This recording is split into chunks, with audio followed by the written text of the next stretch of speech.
Hi, this is Kerby Anderson. You know, each day we take on the tough issues and provide a biblical perspective to them. The topics we cover are wide-ranging. Apologetics, theology, prophecy, creation and evolution, intelligent design, marriage, family, child-rearing, the millennial generation, trends in society, politics, economics, business, religious liberty, the Constitution, public policy, foreign policy, military policy, tensions in the Middle East, abortion, homosexuality, pornography, sexual ethics, media, technology, history, and America's godly heritage. We talk about anything that affects your faith, your family, or your freedom. So don't go anywhere, because Point of View starts right now.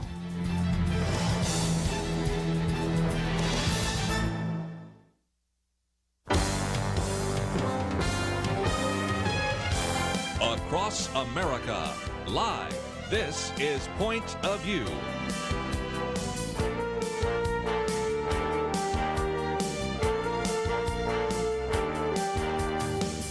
And now, Kerby Anderson.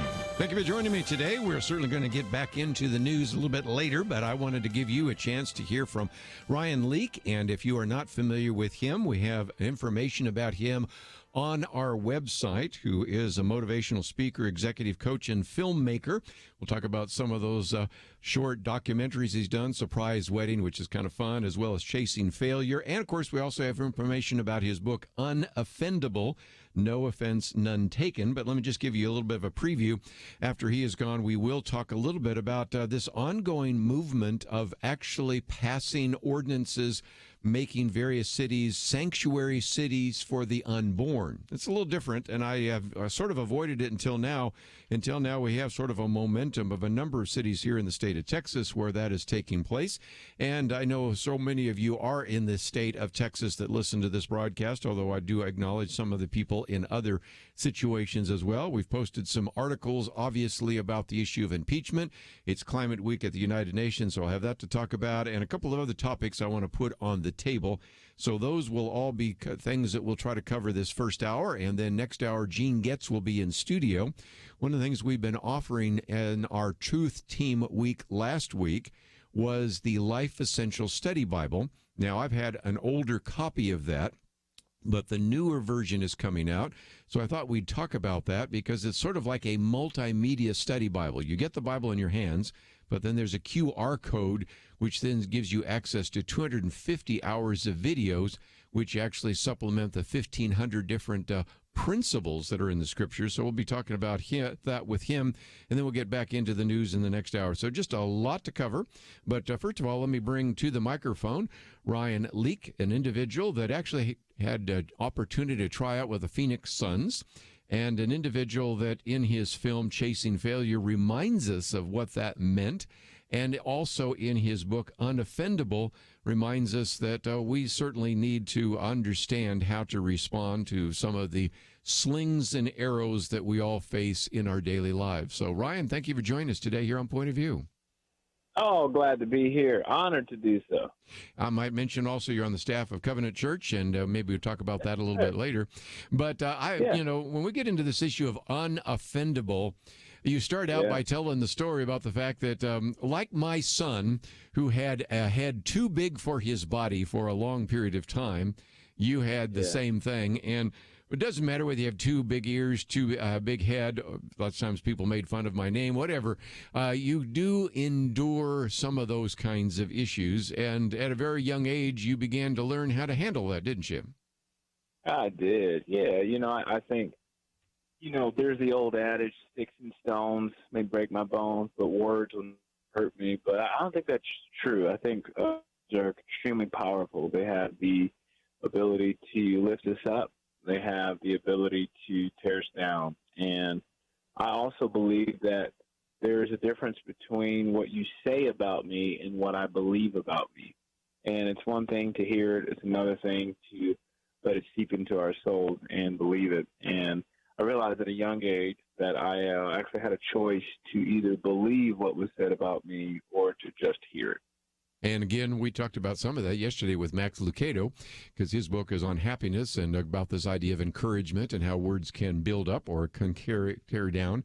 And so one of the things you learned early on was that would be something that you needed to develop. And I had thought, in light of the book, which has actually been out for a while, we, over the last couple of years, Ryan, have also seen now a whole generation of young people. We even have a millennial roundtable on Tuesdays where they talk about safe spaces, where they talk about trying to prevent anybody from being offended. We talk about trigger warnings.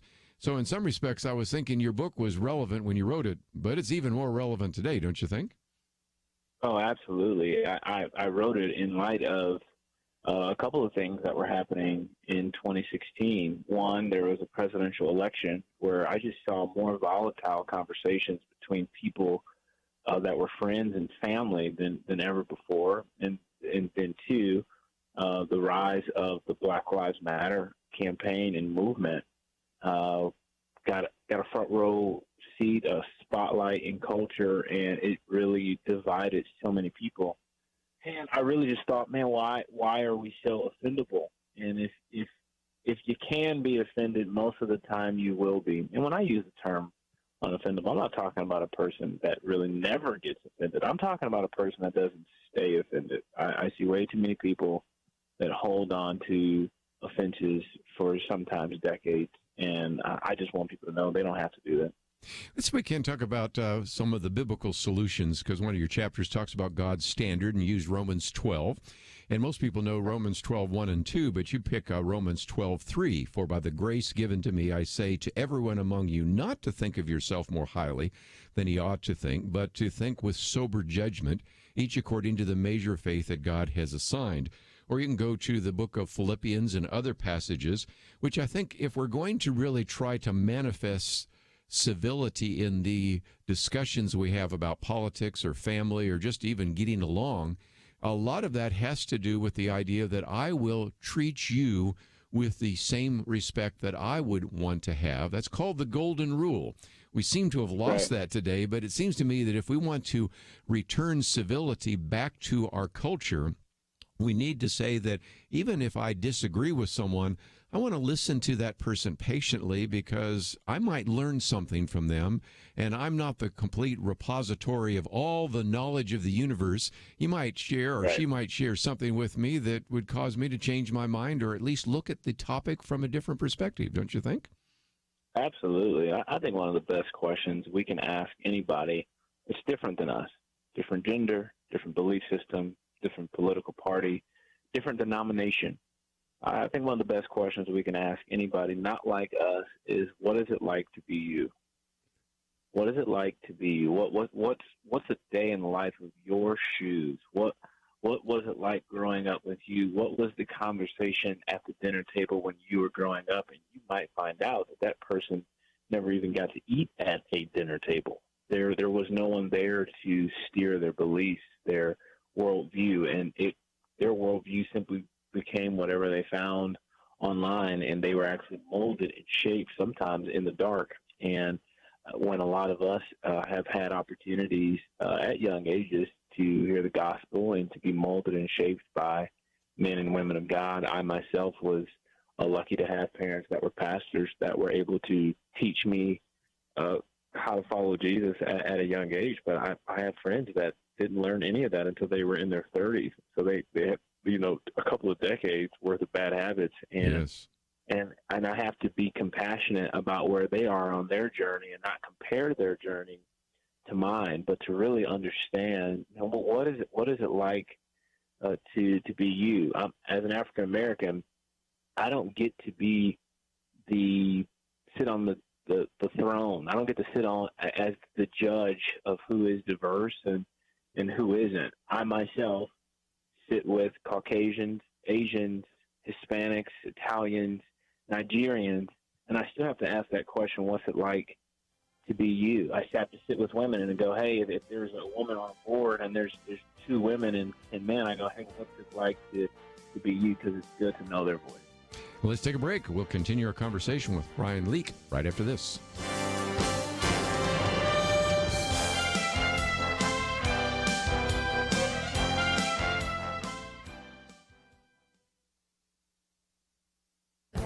This is Viewpoints with Kerby Anderson. It seems like wherever we turn, there's lots of bad news. That is one of the reasons that I focus part of my time on radio talking about stories and statistics that bring good news. Last week, John Stossel wrote a column about good news. Much of it came from an article in Reason magazine that says we live in a world of reliable miracles.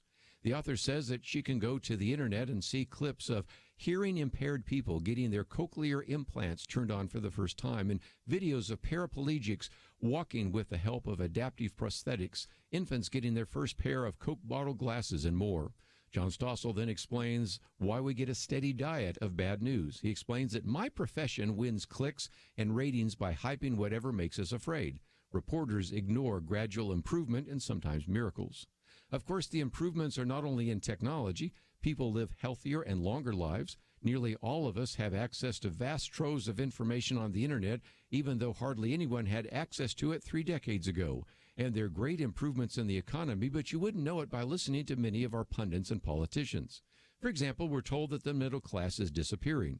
While that is true, it omits the most important part of that economic fact.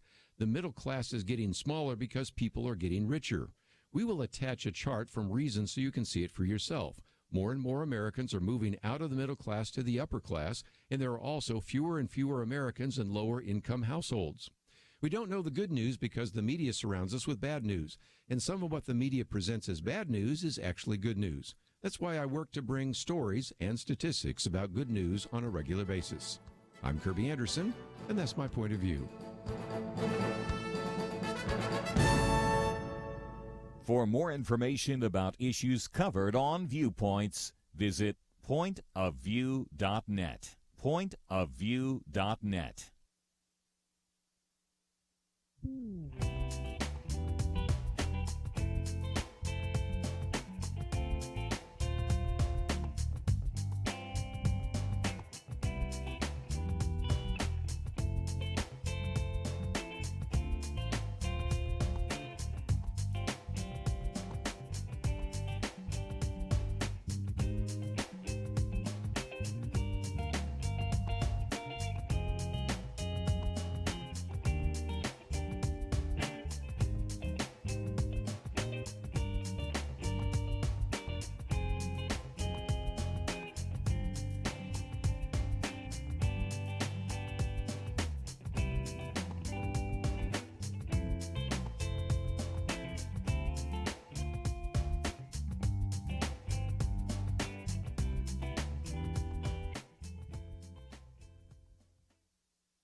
You're listening to Point of View, your listener-supported source for truth. Back once again with us, Ryan Leak, and I might just mention that we have information about him. We have a link to his website, which we'll talk more about in just a minute. Also, a link to his Twitter page and Facebook page. You might really want to have him come and speak to you. He's a motivational speaker, executive coach, an individual that I think would bring a lot to the table. And we've been talking about this book, UnOffendable, No Offense, None Taken. And you were talking about some of the positives, and one of the things I appreciate about one of the chapters is you say, as a word of God, what it says about us. I'm God's child, or John 1:12. I'm Christ's friend, John 15:15. I belong to God, 1 Corinthians 6:20. I'm assured all things work together for good, Romans 8:28. This goes on for pages, and it's just a great reminder of the need in the midst of a conflicted culture, a divided, polarized culture, and a culture where there's so much bad news, to reflect upon what the Bible says about us and the good news that even I spend some time talking about here on Point of View. Yeah. Well, I believe that all of us are going to get our identity from somewhere. Somebody's going to tell us who we are, and we can take personality assessments, which I'm all for, to become more self-aware. But I think the best place to learn who you are is from the very being that created us. And I can't think of a better place than the Word of God to know who we are, especially in a culture where we are trying to become who others want us to be. And that doesn't take us very far. Let's, if we can, for just a minute, use your book to also talk about your latest video. In the book, you talk about the fact that you called your brother and He's a man of few words, and that's an understatement. But yeah, you text him here and you say, you won't believe it, but I reached out to Phoenix Sun. They're letting me try out for the team. And he goes, cool, not even cool, doesn't even put an L on it, just COO, Right. you know. And, you know, it's kind of like sometimes you're waiting for people's responses. But I thought we might use that for just a minute to talk about your video, because as people go to your website, which is just very well done, it's just ryanleak.com. But even if you can't remember that right now and you're driving, let me just encourage you to go to our website, pointofview.net, and you'll find that. But one of the things they'll find is this really outstanding video that actually tells a story. Now, again, you're 6'3", you played college ball, and it, again, is a real challenge for even some of the best college athletes, which I remember playing against and shooting hoops and hoop it up and things like that, going, these guys are really good, and yet they are still a level below NBA talent. But anyway, you use this as an example of saying that sometimes failure is so significant, and even as we've interviewed Erwin Lutzer, he wrote a book years ago, Failure, the Back Door to Success. If we're willing to chase failure, if we're willing to fail, we will many times succeed. And this very well done documentary that you put together, this really interesting story, is a reminder in some respects of the other side of what you talk about in your book, UnOffendable. And that is, if we're willing to take risk, we're willing to take chances, God will show up, and we will actually, even in the midst of sometimes of our failure, really see the pathway to success, won't we? Oh, absolutely. You know, when I was given the opportunity to work out with the Phoenix Suns, I never imagined how much just 2 days would teach me about life, about success, about failure, and really, you know, what we do with that and how much of our identity is tied up in, you know, winning and losing and success and in failure. But I think the life God's called us to live is to live a life with Him and to really trust that no matter what we go through, highs, lows, mountaintops, valley lows, that He's going to be with us through it all and that He's in all of it. Like sometimes I think we want to pick and choose, but I think God desires to be with us in every season, in every part of our life. Well, and one of the things you talk about in the book is that when you put that together, I think it ran for about 30 minutes, and you ask people their response. And so here you're writing about failure. You have a book and then a movie, and then you still get feedback. Talk about that for just a minute, because I think it just illustrates again that sometimes we're looking for responses, and sometimes what we need to do is go to the audience of one. You know, what does God think? Yeah. And sometimes you don't necessarily get the kind of overwhelming response that you were expecting. Yeah, and I think, you know, part of what I write about in the book is this: we put so much weight on what people think about us, and I think I'm not a proponent of saying you shouldn't care what anybody thinks about you. I am saying you should pick the people. And I like to encourage people to pick a committee, a life committee, a group of people that you say, hey, your voice matters in my life. I am giving you authority. I'm giving you the ability to be a referee in my life, to make calls. Hey, what do you think? And that's a person that you're saying, you know what? I can wait for you to give me an offensive comment, or I could go to you and say, hey, how can I get better? And this is what I've learned. Honesty is best received by invitation only. If I didn't ask you to give me your opinion about my documentary or my book, and you just voluntarily give it, and it's offensive, that most of the time is not going to be a good conversation. But if I ask you, say, man, hey, what do you think about the book? What do you think could even make it better as I try to go on this journey of becoming a better writer? What I've done is I've invited you in and said, hey, your voice matters in my life. And I found that way of living helps us all get better. Let's see if we can, just before we run out of time here, talk about some ways in which people can use some of your resources. First of all, to go to ryanleak.com, which is on our website, and people can find the videos there. And, of course, you have the book UnOffendable. But there are a couple thoughts that came to my mind. First of all, each chapter ends with some questions.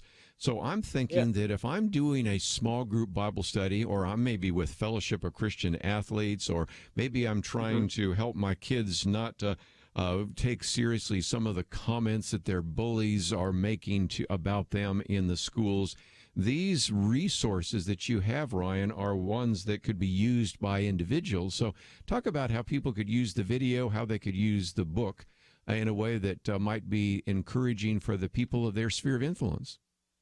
Absolutely. Well, one of the easiest ways is also I have an unoffendable devotional on the Bible app as well. So you could even just search Ryan Leak or search the term unoffendable, and a Bible study plan will pop up. You can add friends and go through that devotional together, and it's been very helpful for a lot of people. And obviously, there's RyanLeak.com that's got all of the information that someone would need.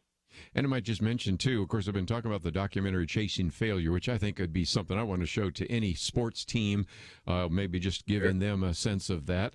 But there's another one I haven't mentioned, but let me mention Surprise Wedding, which, again, first of all, you have to know the story here because, and again, I do not recommend this, but you proposed to your wife and married her on the very same day, and you had planned the wedding in secret for 2 years. But that one is one that I think you could show, and people would they would laugh and they would just roll their eyes. And so you've got a lot of resources. Talk about that one for just a minute, since we already, of course, mentioned the other one, Chasing Failure. The one Surprise Wedding is another one that I think many people would really enjoy as well.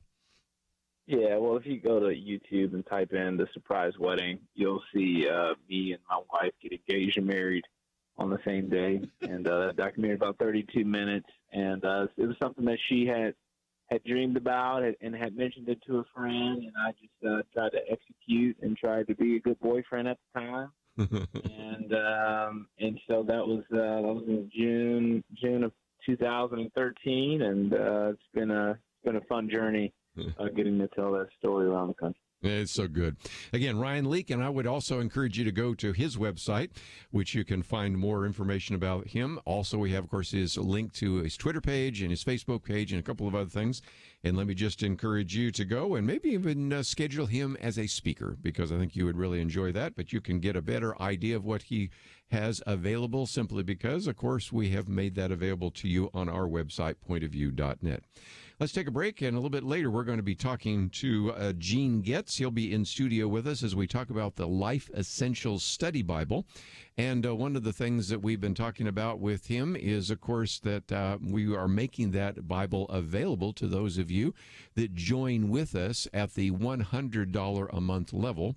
That means, of course, you receive the Outlook magazine, you receive the booklets, you receive even the Tumbler, the Point of View Tumbler, but most importantly, this multimedia study Bible.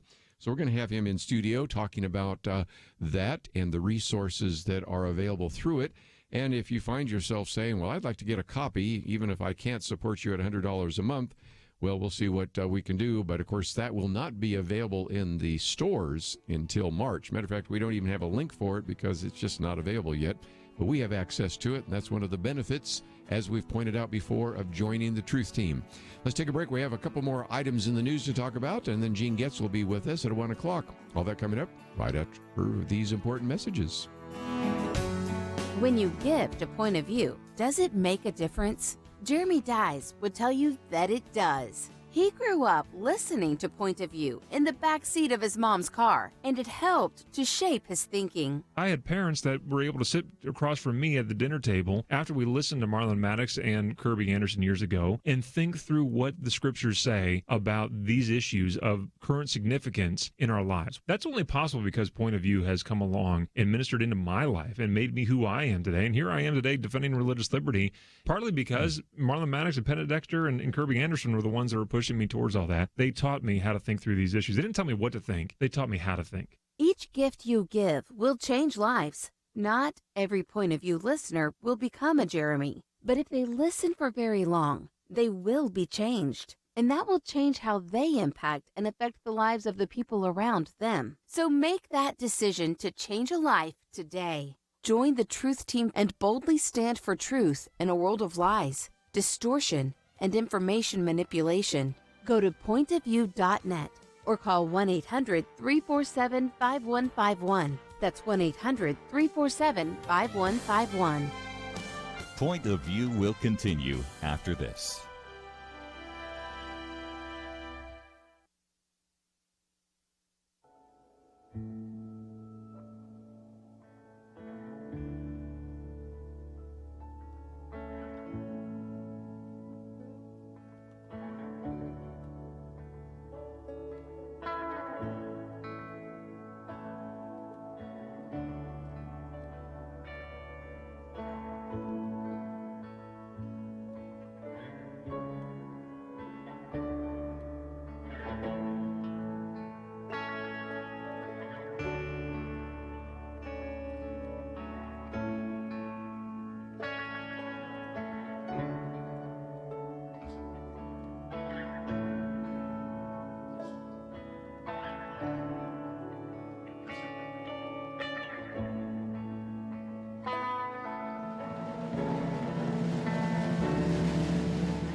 You are listening to Point of View. The opinions expressed on Point of View do not necessarily reflect the views of the management or staff of this station. And now, here again is Kerby Anderson. Back once again, if you'd like to join our conversation, 1-800-351-1212. During the break, Gene Getz dropped by. He'll be, of course, in studio in about a half an hour, and I got my copy of the Life Essentials Bible. Now, if you reach over here, let's see if I can reach over those of you watching online. This is the one I've had for many years, and now this has been substantially updated.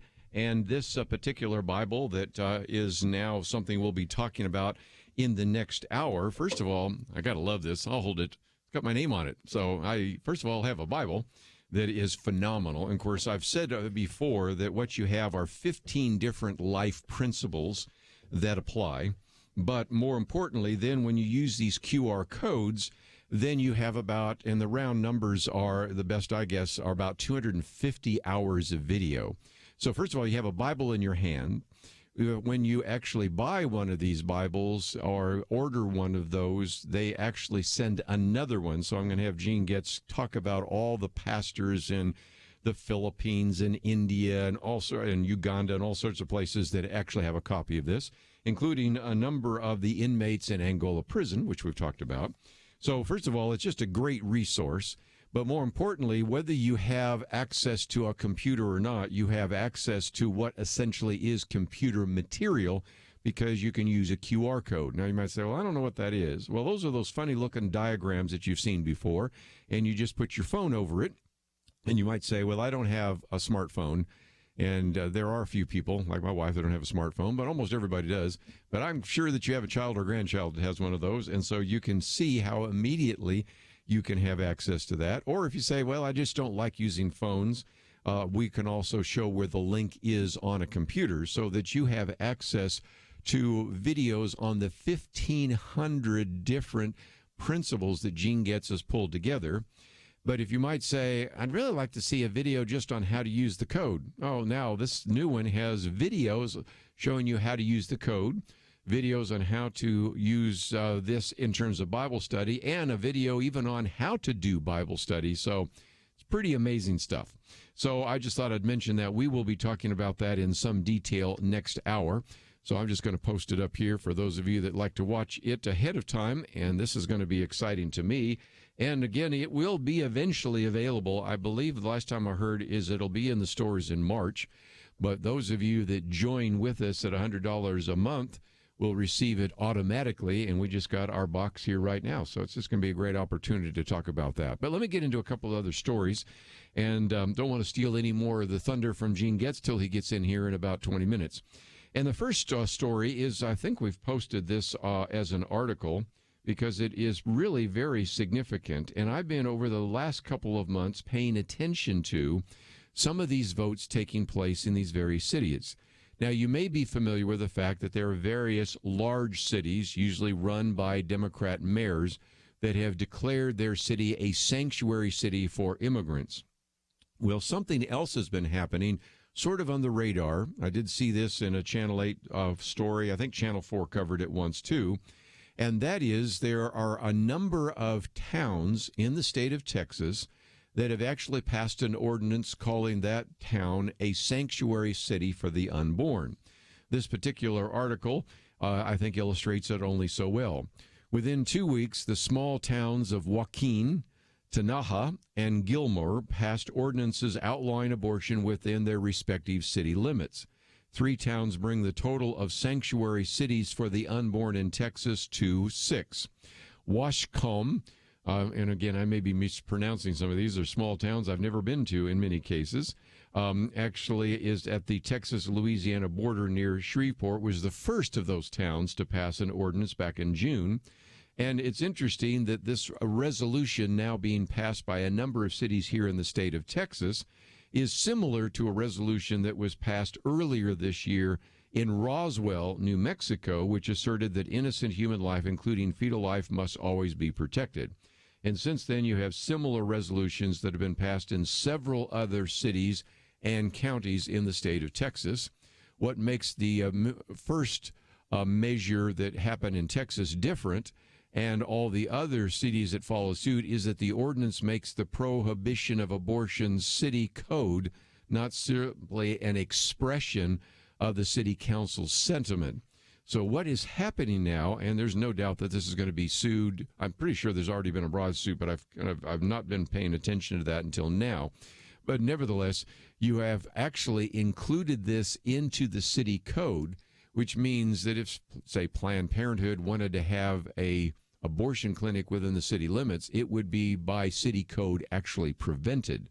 The mayor of Washcombe, which was the first one, after that, they're now the mayor of Mineral Wells, I've got that backwards here, actually tried to introduce an ordinance to the city council there, but it was blocked by some of the council members. And that was really the first time I heard about it, because it was the first time it was really that controversial. Many of these other city councils almost always have unanimously passed this resolution. And so the case in Mineral Wells was the first one that really got some national attention, or even some statewide attention, because most of the others have not all even been all that controversial. The City Council of Joaquin unanimously passed the ordinance, and that one says it declares abortion to be murder, prohibits abortion businesses from setting up shop within the town, and bans abortion at all stages within the city limits. And so that's been kind of interesting to see how that's played out. The mayor also said, I believe our city government acted in a way that we feel most of the citizens of our community believe.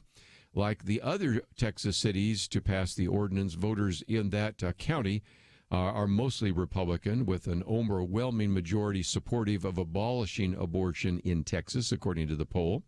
And so that's kind of where we find ourselves right now. So 6 particular towns that have passed an ordinance to actually outlaw abortion and prohibit abortion-related facilities from within the city limits. And then, of course, the one controversial issue in Mineral Wells, which was introduced but then was blocked by a couple of members of the city council. So we'll see where this goes for the future. But nevertheless, that was just a piece of news that you probably have not heard. And it kind of relates a little bit to my commentary today. My commentary, which you can hear at 15 after the hour at any one of the hours in which we play that, is what I call good news. And I brought it about because, first of all, John Stossel has talked about this. He's actually now done, interestingly enough, a video on that, but a lot of the so-called good news he's talking about comes from an article that was in Reason Magazine. And the author of the Reason Magazine actually is the editor, and she was talking about the fact that on a day when maybe she feels a little discouraged, she says you can just go out on the internet and, to use her quotes, see clips of hearing-impaired people getting their cochlear implants turned on for the first time. By the way, if you watch one of those, it'll make you cry, because it almost always has these people crying because for the first time they can hear. Then she talks about videos of seeing paraplegics walking with the help of adaptive prosthetics, infants getting their first Coke bottle glasses, first time they're able to see clearly. And again, sometimes they cry, or these are just incredible things, which, by the way, she refers to as modern-day miracles. In the video, not in the article, but in the video, she says, if this was to happen a few centuries ago, there might even be a religion that would develop around these, because these are really modern-day miracles, which we almost take for granted. And so then John Stossel spends some time explaining, why is it then we get such a steady diet of bad news? And his answer is, well, because my profession wins clicks and ratings by hyping whatever makes us afraid. Reporters ignore gradual improvement and sometimes even miracles. And as we get into our conversation, I suspect in the third hour today, as we talk about climate change and some of that, the bad news sells better than the good news. And so I want to bring you a little bit of the good news that you need to hear as well. Well, if nothing else, good illustrations of some of that. And, of course, he talks about the fact that because of our technology, people are living healthier and longer lives. We have access, as I say, to vast troves of information on the internet, which nobody really even had access to in 1990 or 1992. Now we take it for granted and have it on our phones. And we'll even be talking about how you can access it through the Life Essentials Bible. But finally, I end by saying, even the so-called bad news is really good news, because we keep hearing day after day that the middle class is disappearing. And so I put out a chart, which you can see, that accompanies this, that shows while it is true the middle class is disappearing, it's getting smaller. It's because people are getting richer. Fewer people by percentage are in the lower class. A higher percentage of people by percentage are in the upper class. So even the bad news, in a sense, is good news. So I just wanted to bring some of that to you and talk about a couple stories that you probably would only hear on Point of View. including now we have 6 cities that are sanctuary cities for the unborn. We'll take a break, talk about some more very important issues right after this.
Now, back to Point of View, your listener-supported source for truth. Back for a few more minutes. Again, let me just give you a program note that in just a few minutes we're going to have Gene Getz in studio. We're going to talk about the Life Essential Study Bible.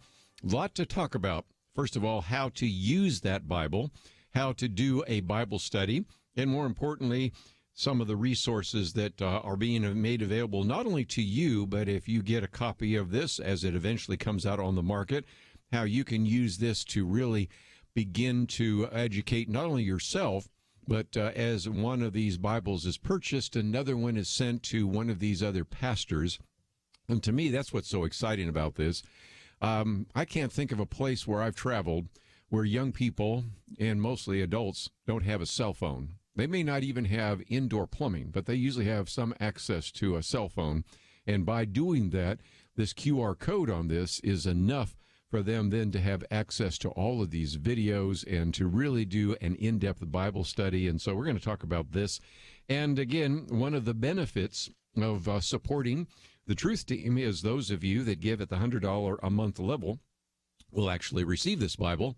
If you say, well, I want to get a copy myself, well, it's coming out, but I think the last time I heard was March. We'll check with him on that in just a few minutes.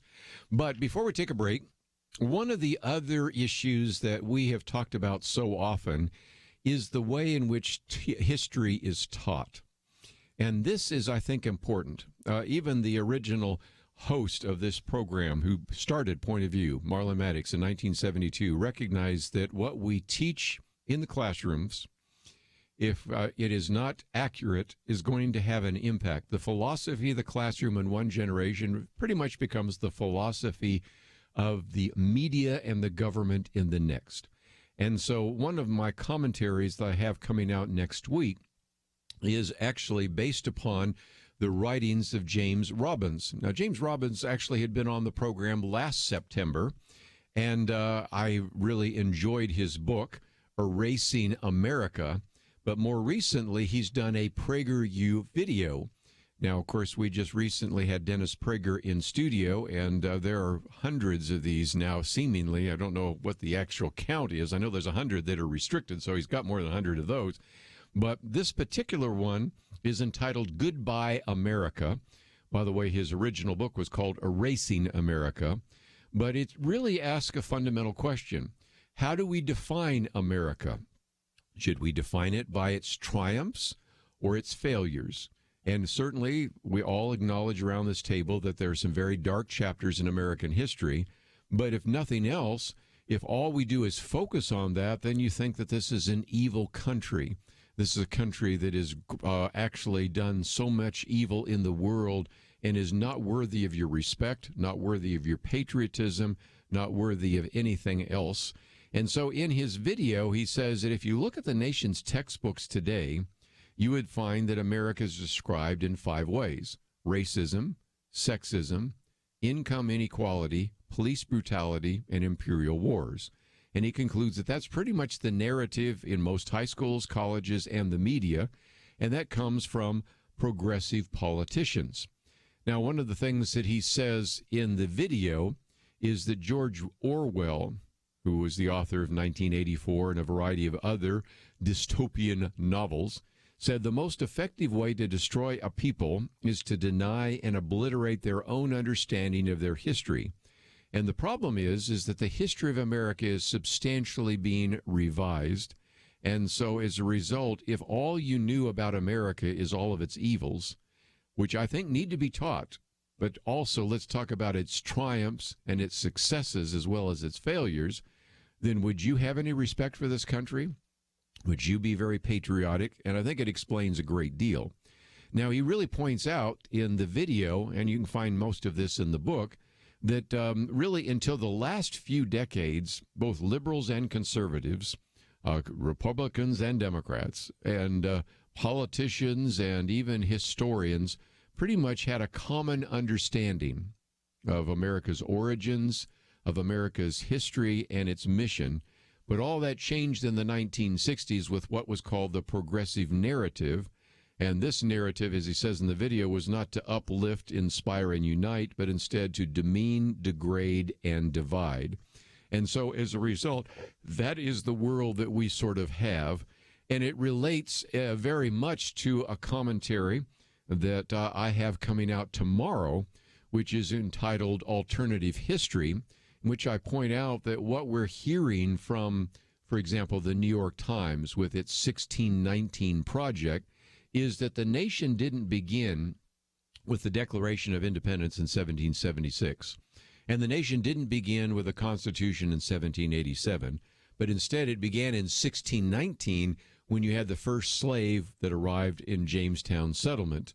And, of course, that's been the argument of presidential candidate Beto O'Rourke, that racism is endemic to America, that really we should mark the beginning of this country in 1619, not 1776.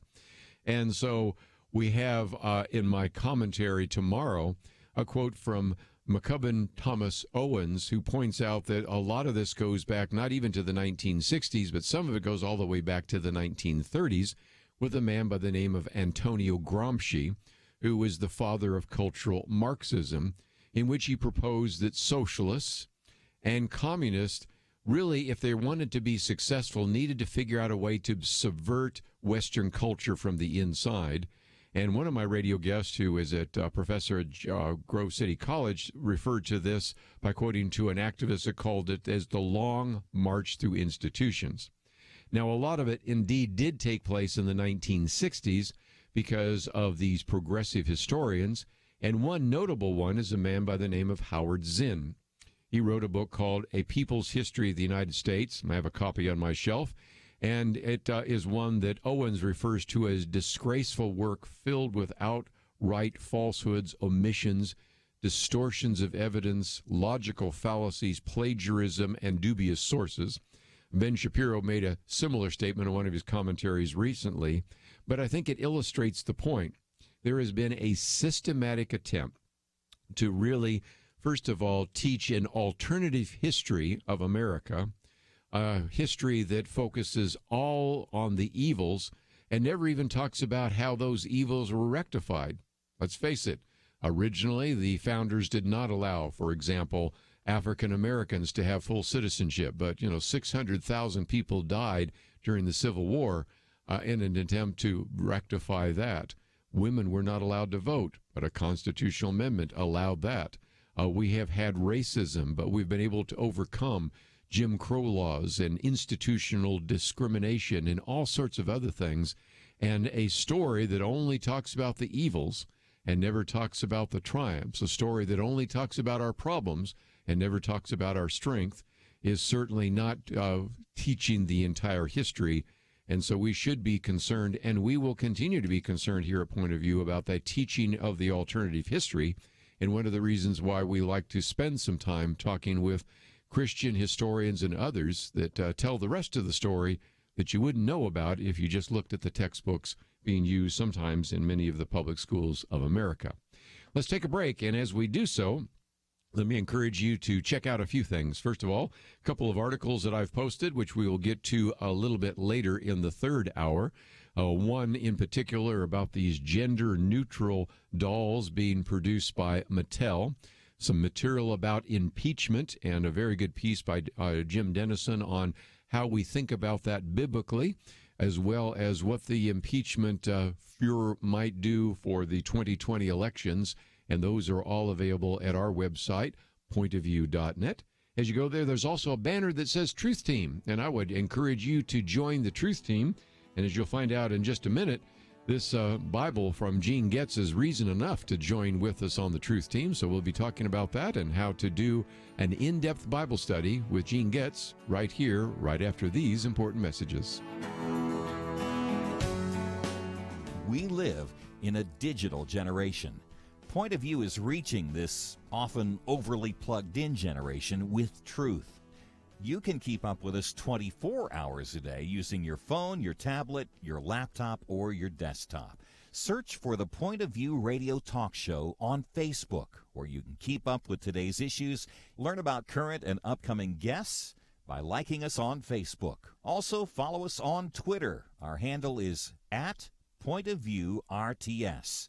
That stands for Point of View Radio Talk Show. Learn, interact, make a difference with Point of View using new media. And here's one way you can make a big difference. Help us increase our reach by spreading the word among your friends. Share a Facebook post. Tag us in a tweet. With enough joining us to plant seeds, we'll see a tremendous harvest. Come on, it only takes a minute. Search for Point of View Radio Talk Show on Facebook, @PointOfViewRTS on Twitter, and subscribe to the Point of View Radio Talk Show channel on YouTube. Learn, interact, share. The Point of View Radio Talk Show. Point of View will continue after this.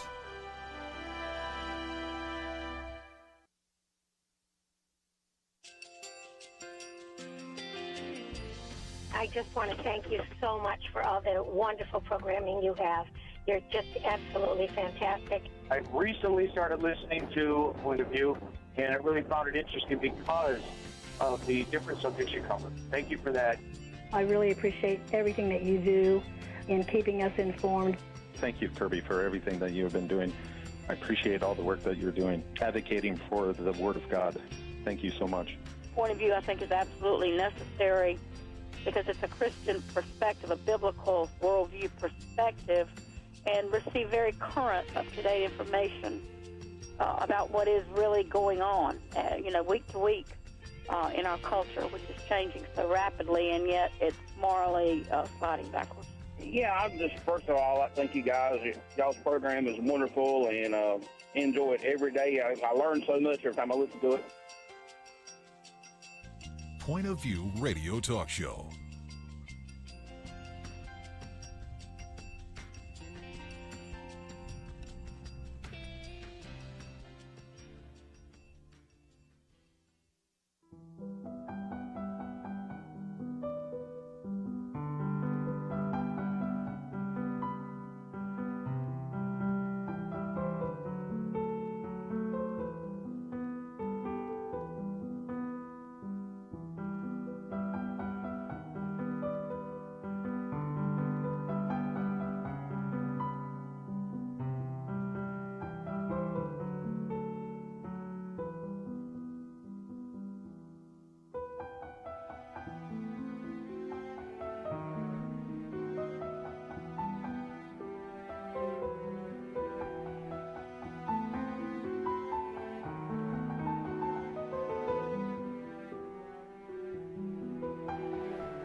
Hi, this is Kerby Anderson. You know, each day we take on the tough issues and provide a biblical perspective to them. The topics we cover are wide-ranging: apologetics, theology, prophecy, creation and evolution, intelligent design, marriage, family, child-rearing, the millennial generation, trends in society, politics, economics, business, religious liberty, the Constitution, public policy, foreign policy, military policy, tensions in the Middle East, abortion, homosexuality, pornography, sexual ethics, media, technology, history, and America's godly heritage.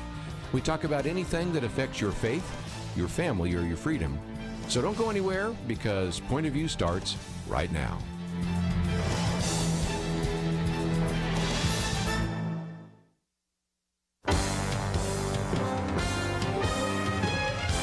Across America, live. This is Point of View.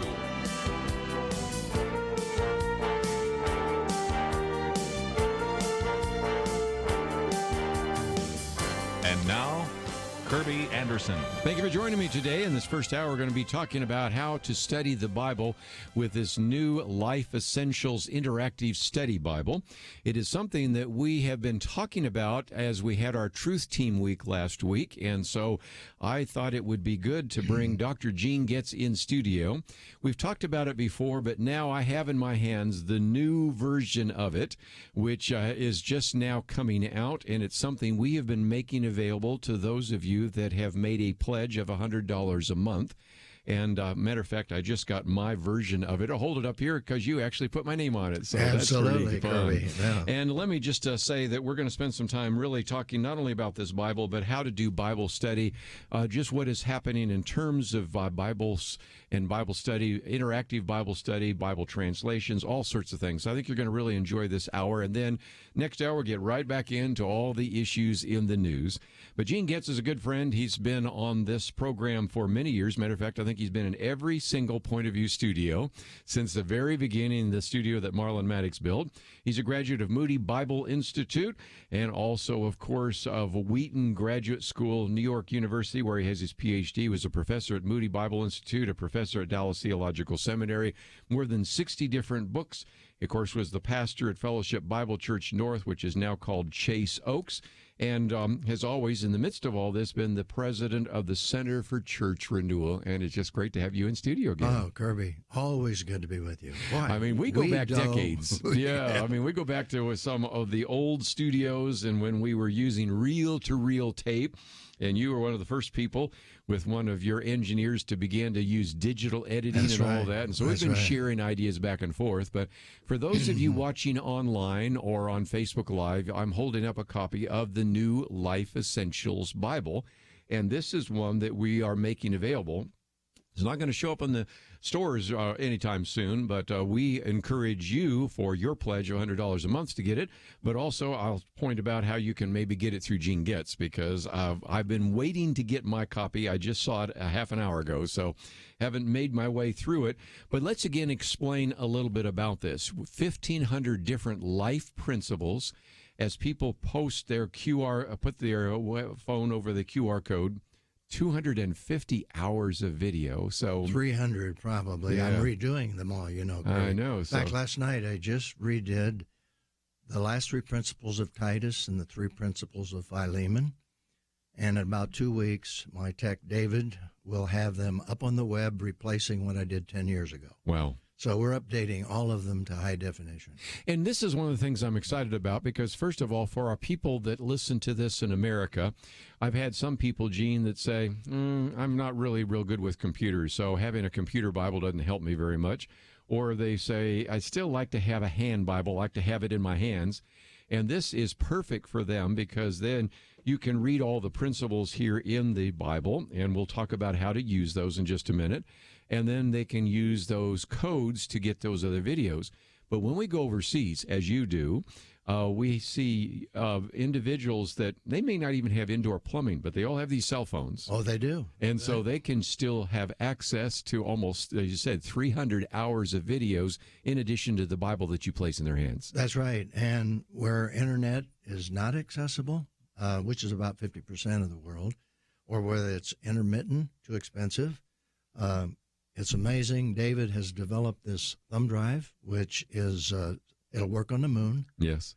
All you got to do is turn it on, then check Wi-Fi. You'll connect to it, and then take another scanner and just scan this little scanner, and there's all 1,500 videos. Oh, right there. All available. I got to hold that up just for anybody who hasn't seen this. That'll there work, it is, folks. Or hold it right there. This is 1,500 videos. 1,500 videos. On something that looks like the size of a lighter. And that is just amazing what you have there. Yeah, we give this to pastors and in third world countries so that they can sit in a small group. And if they can't get access to the internet or it's too expensive, we make this available. While we're talking about pastors, and again, I assume that some of you would have access to watching this online or maybe watching it later. Let me hold this up because this is something that was kind of intriguing because we've talked about this before. When a person buys one of these Bibles, you give another one away. And so there are pastors, for example, in the Philippines, in Romania, in Vietnam, in India, Nepal. As a matter of fact, you've got a training center. Let me see if I can get there. There's the Uganda Training Center. That's right. Talk about that one for a minute. Well, pastors, it's being finished as we speak, and it has about 5 motel units plus a training center, and they can bring pastors in from Uganda. And remember, these pastors have had virtually no formal training. That's right. And they come in, it's like a seminary in a box, and they'll spend a week, and we'll train them there on how to use the Bible, how to not just to take what I've done, but literally learn how to principalize and how to preach and how to teach from the Scriptures. Well, let's talk about that for a little bit because what you have added to this, and some people might have the old one, and I still have that one. I'm glad that you have my name on this because this one ends up in a lot of people's offices, which I've been using for years. Okay, but now you have a way, as I open up your Bible here, you have a video, first of all, just talking about how to use the Bible, right? And that's so right. That's in the introduction, what we've done is I have a video that actually shows them how to use the technology, basically. And then if you flip through to the next part of the introduction, you'll have an in-depth look, a more careful look, where I actually illustrate from Nehemiah the hermeneutic behind how we do this, how I go into the text, how I abstract the principle from the text, how I develop the commentary on the text, how I verify it from the New Testament, and then I leave them with a question to take the principle, which I work very hard at making it supercultural. They can apply it in any culture of the world. So there's a video that actually explains that, which is very helpful for pastors and leaders to know how the Bible's put together. And then my most exciting video is on the next page where I have personal video suggestions for using it, topical studies, family devotions, mentoring, and I actually use videos, clips of people doing those various things. And that's what I love because you know as well as I do that it used to be that when those of us didn't have YouTube in the old days, we'd have to go to the library or we'd have to find somebody to figure out how to do this, that, or the other. Now I just go on YouTube. Oh, okay, that's how I hook up my washer and dryer. That's how I do the electronics. And so the fact that you've added this show people how to use this Bible in an effective ministry. And we just don't give them away. Yeah. We do give them away, but one of our requirements is they have to be trained on how to use it. And so we work very hard, like you had the pictures there of the Philippines, India. We have people literally there that are walking them through the training on how to do it.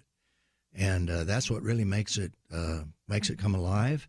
And, of course, then adding these training videos right at the beginning is going to supplement all that. Yes. I mentioned this one here. We've talked about what's happening in the prisons, and that's in Angola where you've been giving it to prisoners as well. Right. So when we come back from the break, I want to get into this because whether people get this Bible or not, one of the things you mentioned, I want to go into some depth. What is a supracultural principle, and how did you identify 1500, and how that can be applied no matter what time that you live in, no matter what culture or country you live in? So we're going to talk about that with Dr. Gene Getz right after this.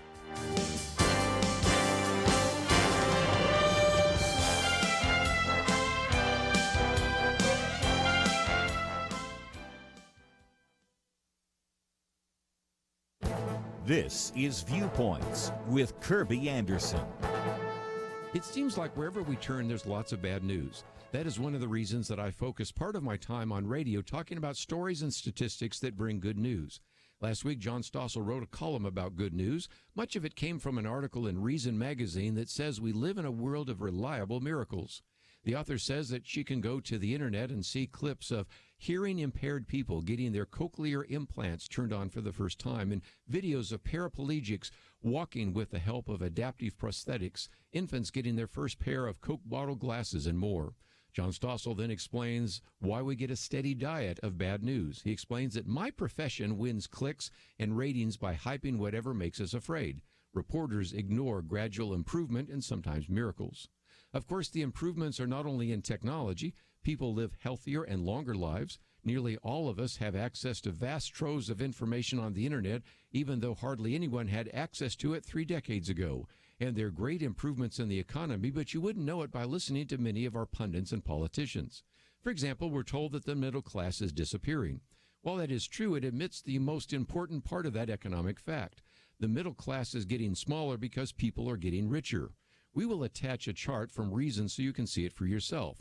More and more Americans are moving out of the middle class to the upper class, and there are also fewer and fewer Americans in lower income households. We don't know the good news because the media surrounds us with bad news, and some of what the media presents as bad news is actually good news. That's why I work to bring stories and statistics about good news on a regular basis. I'm Kerby Anderson, and that's my point of view. For more information about issues covered on Viewpoints, visit pointofview.net. Pointofview.net.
You're listening to Point of View, your listener-supported source for truth. And once again, as we are talking about the Life Essentials Interactive Study Bible, and the person that has put this together is Dr. Gene Getz, and 1,500 different supracultural principles, almost 300 hours of video.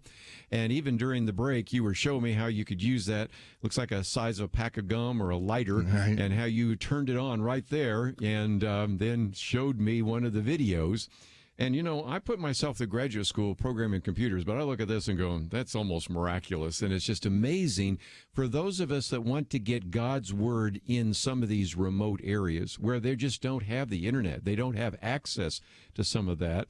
You can then right there on the phone have them see the video, even though they don't have internet access. That's right. Amazing Absolutely. to And me. there are more phones, they say, in the world, cell phones, than there are people. Yes, I That believe blows that. me away. I believe that looking at my own household.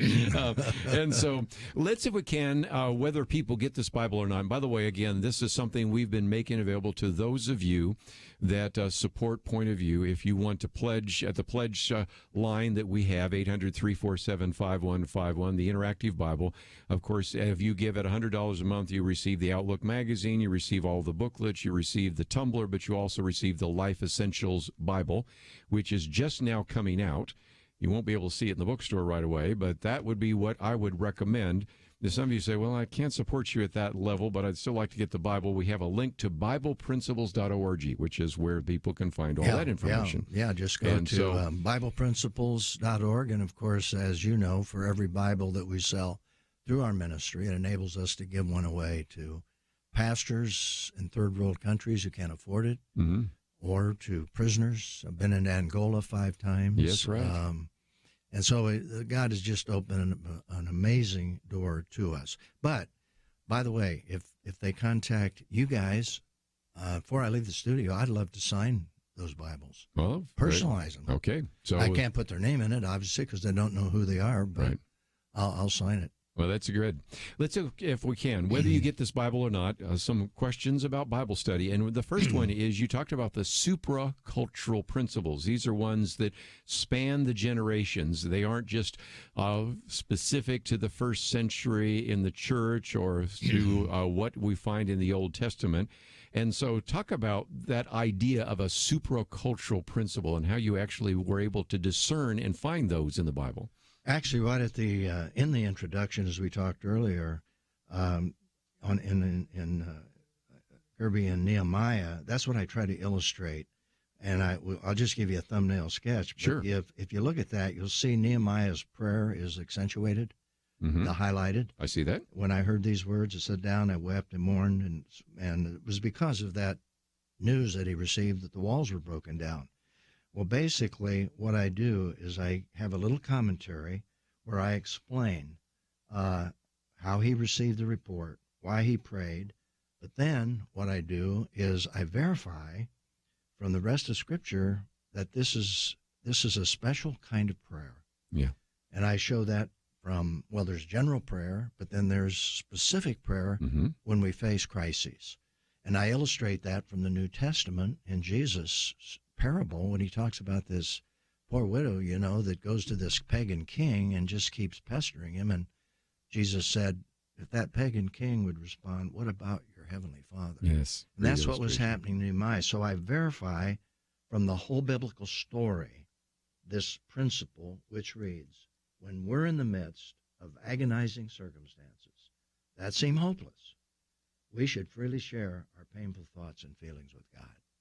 Now, a question, would that work in a little Brazilian rainforest where they just lost their homes because of a monsoon? It applies. Yes. What about after 9/11? Yeah. What about any situation that's a crisis? So you verify whether that principle, whether that truth is an enduring truth and applicable at any moment in history, anywhere in the world. And that's how you decide whether it's a supercultural principle. And a supercultural truth. You also then tie use Scripture to interpret Scripture. The best commentary in the Bible is the Bible, right? Yeah. And so you take us from Nehemiah 1 to Luke chapter 18 and pull all those together and then help people see that here's a principle in Nehemiah that also ties to a principle in the Psalms, which is principle 122, which also relates to another principle in Philippians, which is principle 11, right. And then the principle we talk about, I just mentioned a minute ago in Luke 18, principle 39. So you tie this principle to 4 other principles. And there are over 3,000 of those. Yeah. That tie all these principles together. And see, that's, I think, the problem that we have, that many people only read the Bible in bits and pieces, or a lot of people don't even read the Bible.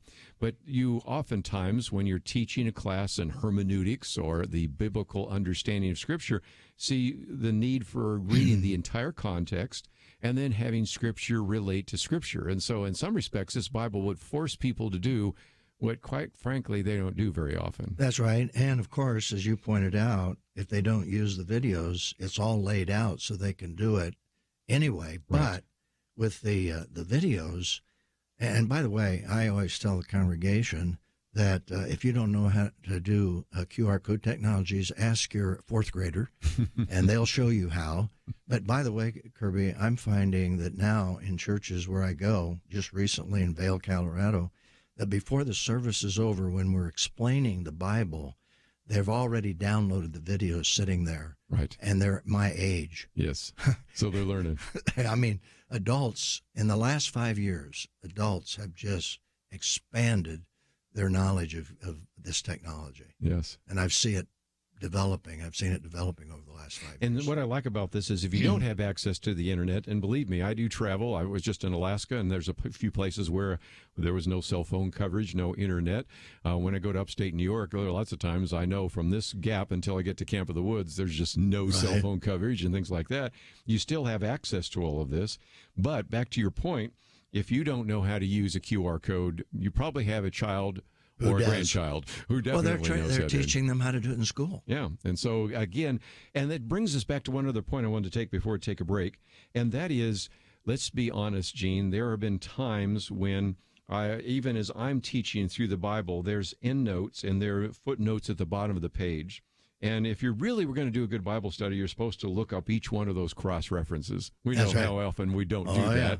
Yeah. And by having this QR code, you do the work for us. So it really helps us put, in the case of you used in Nehemiah, 4 different principles together to give you a fully orbed understanding of how that principle plays out. Right. And let me just simply say there are a lot of great study Bibles. And I use those study Bibles to do this study Bible.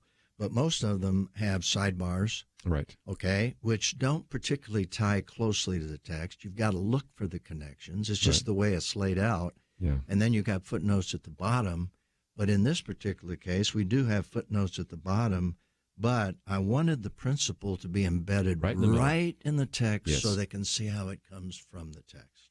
And every time I've shown this to somebody, they say, well, what's the blue for? Well, the blue is the part that you are now going to analyze in terms of the principle. It's really the major truth in that passage. Yeah. That's the foundation of the principle. So the blue is what's By the way, we used to call it the big idea. Yeah. I was talking with an Indian from India, and he said, Gene, don't use the word big idea, because in translating that into Hindi or something else, they just think, well, that's a nice idea. So I've started calling it a major enduring truth. That's good. Rather than the big idea. Haddon Robinson, big that's idea. Right, yeah. We changed that. Let's take a break. When we come back, we're going to get into some other issues, and we're going to maybe even go into parts of the Scripture. I was just thinking, since impeachment is in the news right now, political divisions in the news, maybe we'll go to 1 Timothy chapter 2. Yeah, let's do that. And we'll apply that principle there. But I also want to give you a chance to ask some questions. Perhaps you have some questions about Bible study, Bible interpretation, those kinds of things. Dr. Gene Getz has been an individual that is taught for many years, first at Moody Bible Institute, then at Dallas Theological Seminary, and of course is the president of the Center for Church Renewal.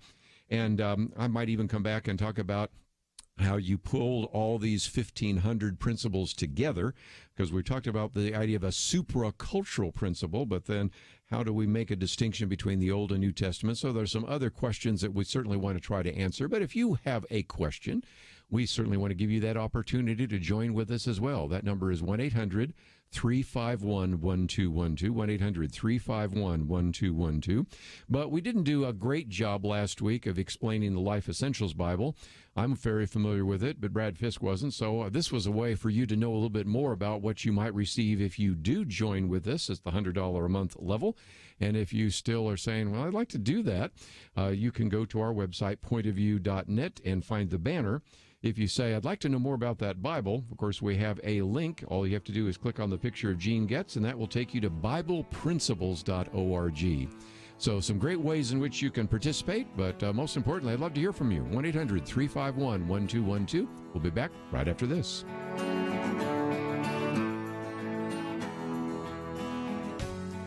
So when people first hear about MediShare, they have questions. Some good ones, like, what is it? Well, MediShare is a Christian healthcare sharing ministry. It's not health insurance. It's a different way of doing things, which leads us to this question.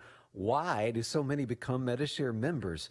2 big reasons. They save a lot. The typical family saves $500 a month, and they feel great about it. With MediShare, you aren't forced to pay for things you don't believe in. Find out more. 855-SHARE-40. That's 855-SHARE-40. It seems we can't get through a day without hearing how science has been corrupted to support political goals. Media entities have sold out truth for the sake of favored narratives. Even some religious groups have abandoned the Bible to support things based on feelings. So who can you trust? Kerby Anderson and the Point of View Truth Team are your source for real news.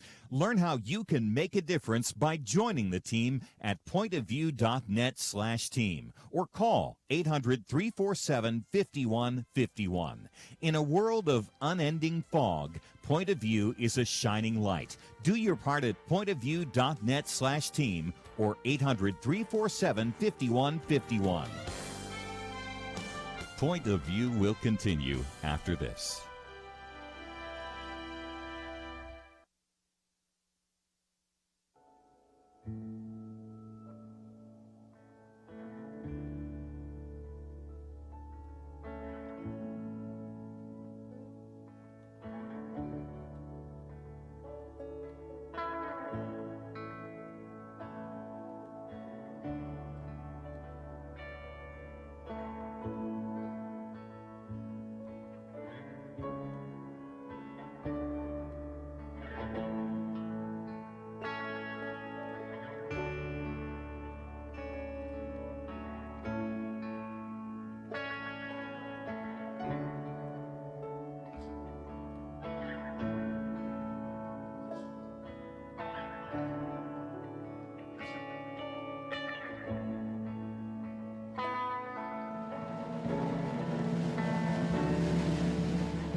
You are listening to Point of View.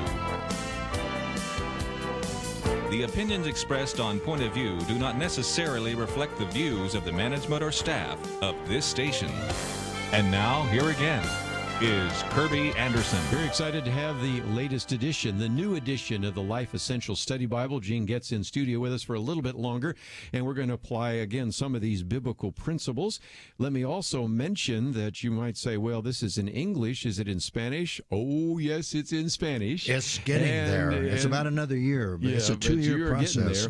And I'm watching, you show me on your phone there, you are preaching and you're speaking Spanish, but you aren't. They just have been able to completely lip sync, and it's it amazing. Looks to me like you are speaking Spanish. Even Spanish-speaking people think I'm speaking Spanish. It's being done in Mexico City by a pro. He's done it for over 30 years, and it's an amazing process.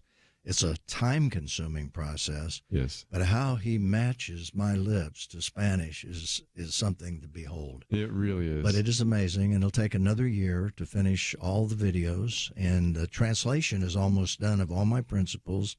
Then it goes to Barcelona, Spain, and it will be all of that will be laid into the Spanish edition of the NIV. Yes. And then from there, throughout the Spanish world. Well, there'll be a again, website and everything. So again, I want you to recognize that this is a great opportunity But whether you get this Bible or not, and I would highly recommend it because you can see how I'm going to be using it, but and I know how effective this is going to be to place in the hands of pastors in third world countries and prisoners and others. And when you buy one, you send one. So it's a great principle there. But before we take some phone calls, and by the way, if you'd like to call, 1-800-351-1212, let's talk about how you pulled out these life principles. I mean, you've been a pastor for decades and decades. I understand that. But a lot of people read through the Bible and they don't see the principles. So what can we do as fellow Bible students to begin to find some of those principles ourselves? Well, basically, one of the things that really will help them if they look at the way I do it and the way I explain it, particularly in that opening video in the introduction, they will see exactly how, because I take them through step by step by step to show them how you take a major truth. But then, if you think it's a major truth, for example, in the Old Testament, you got to verify it from the New Testament. That's well in other said. words, Well said. if you cannot verify a truth from the whole biblical story, then chances are it's not a supercultural principle. And an illustration of that would be prosperity theology, where basically they look at an Old Testament promise to Israel to have rain and to have, crops and to have all of that. And then they say, okay, God wants you to be rich and have all these blessings. You can't verify that from the New Testament. You can verify stewardship. You can verify God's blessing.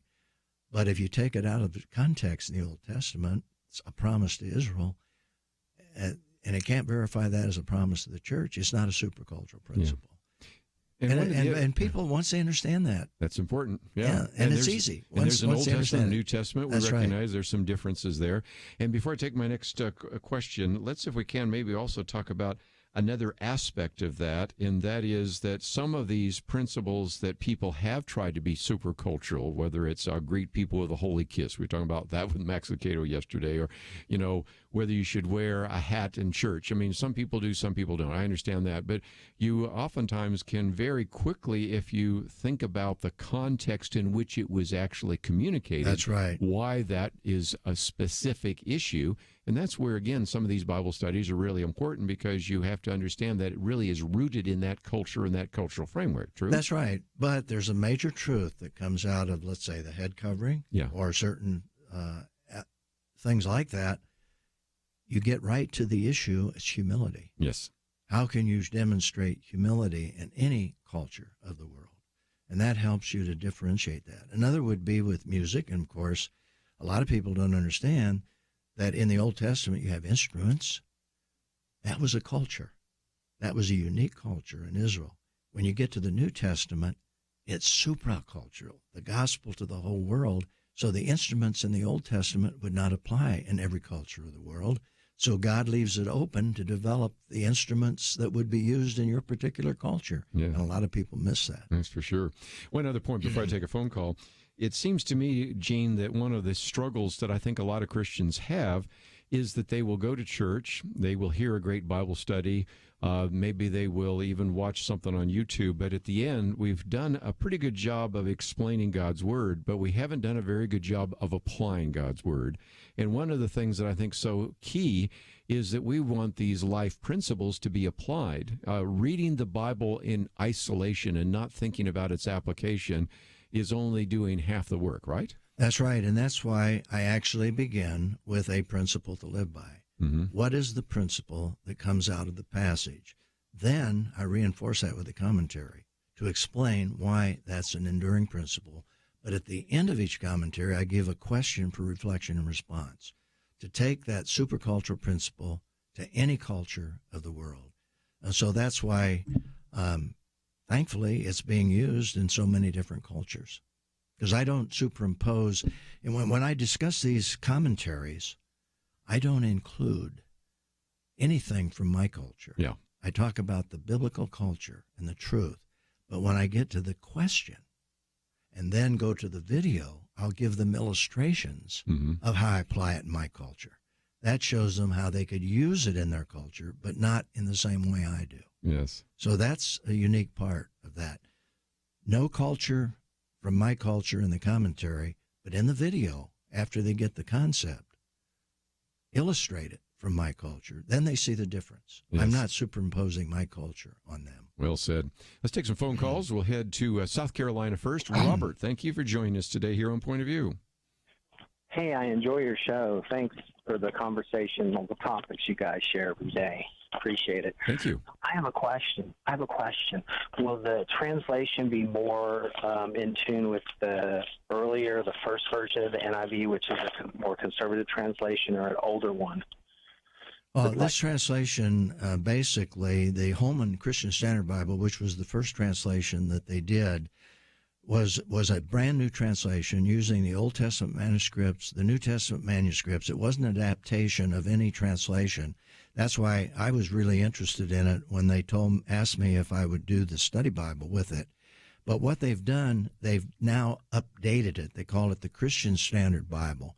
And they've done a really great job. They've gone back in, they've looked at the text again, and have just updated it. So it is, to define this translation, it leans towards the literal. They want the maximum expression of what was in the biblical manuscripts, but at the same time to develop a friendliness that we can understand in the English language. And I think they've maintained a wonderful balance, but they lean towards the literal, and that's what I really like. Does that good. help? Okay. Yeah, because I know, so if you helped with the study Bible from in the 80s, right? That's the one you're referring to? I've forgotten when the Holman Christian Standard first came out. It came out about 15 years ago. Yeah, about 15 years ago. So this is a brand new translation. Super. All right, thanks. You're welcome. Yeah, and I think he was asking about NIV, but that was the Spanish Bible, I think, is the one that they may use. But, but this is Christian Standard Version. That's right. For the English. But see, they don't have that in Spanish, but they have something comparable to the King James. But they also have the NIV translated into Spanish. So the first edition in Spanish will be using the NIV. Yeah. But this one, for those of us that have a copy, as I do in my hand, or we're getting one, is actually Christian Standard Version. And so let's take a break. And when we come back, since after I let you go, we're going to be talking about all the political issues in the news. 1 Timothy chapter 2 calls for us to pray for those in positions of authority. So I thought what we would do is we'll go back and look at 1 Timothy 2. Certainly we need to be praying for those in authority. As a matter of fact, a little bit later, I'm going to be reading from a piece by Jim Dennison, who you know, who has done a little bit of commentary on what to be thinking about as we make our way through this idea of an impeachment that may or may not transpose. So we're going to get into that and just give you another kind of application out of the Life Essentials Interactive Study Bible.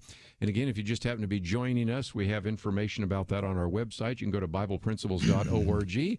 And if you want to get your copy, you can. Of course, we are making this available and have made this available to those of you that have said, I'd really like to support your ministry. And at $100 a month, we send that to you. In addition to all sorts of other things, the monthly Outlook magazine, the monthly booklets, as well as the Yeti Tumbler, but this also is something we will be sending to you as well. Just now making it available for the first time. It's going to be a while before they see it in the bookstores, so that's why we wanted to make it. It's going to be released generally in March. But we have access to it through our ministry. We have them in stock, so if they simply go to BiblePrinciples.org, we have it available. We'll pay the shipping, and we'll put their name on it if they wish. And remember, for every one you buy, it enables us to give one away. That's pretty amazing. Remember the old commercial, be the first kid on your block. Be the first kid in your neighborhood to have the new Life Essentials Interactive Study Bible. We'll be right back.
Now, back to Point of View, your listener-supported source for truth. For a few more minutes, Dr. Gene Getz in studio with us for a few more minutes, and then, of course, we'll move on to some of the issues in the news.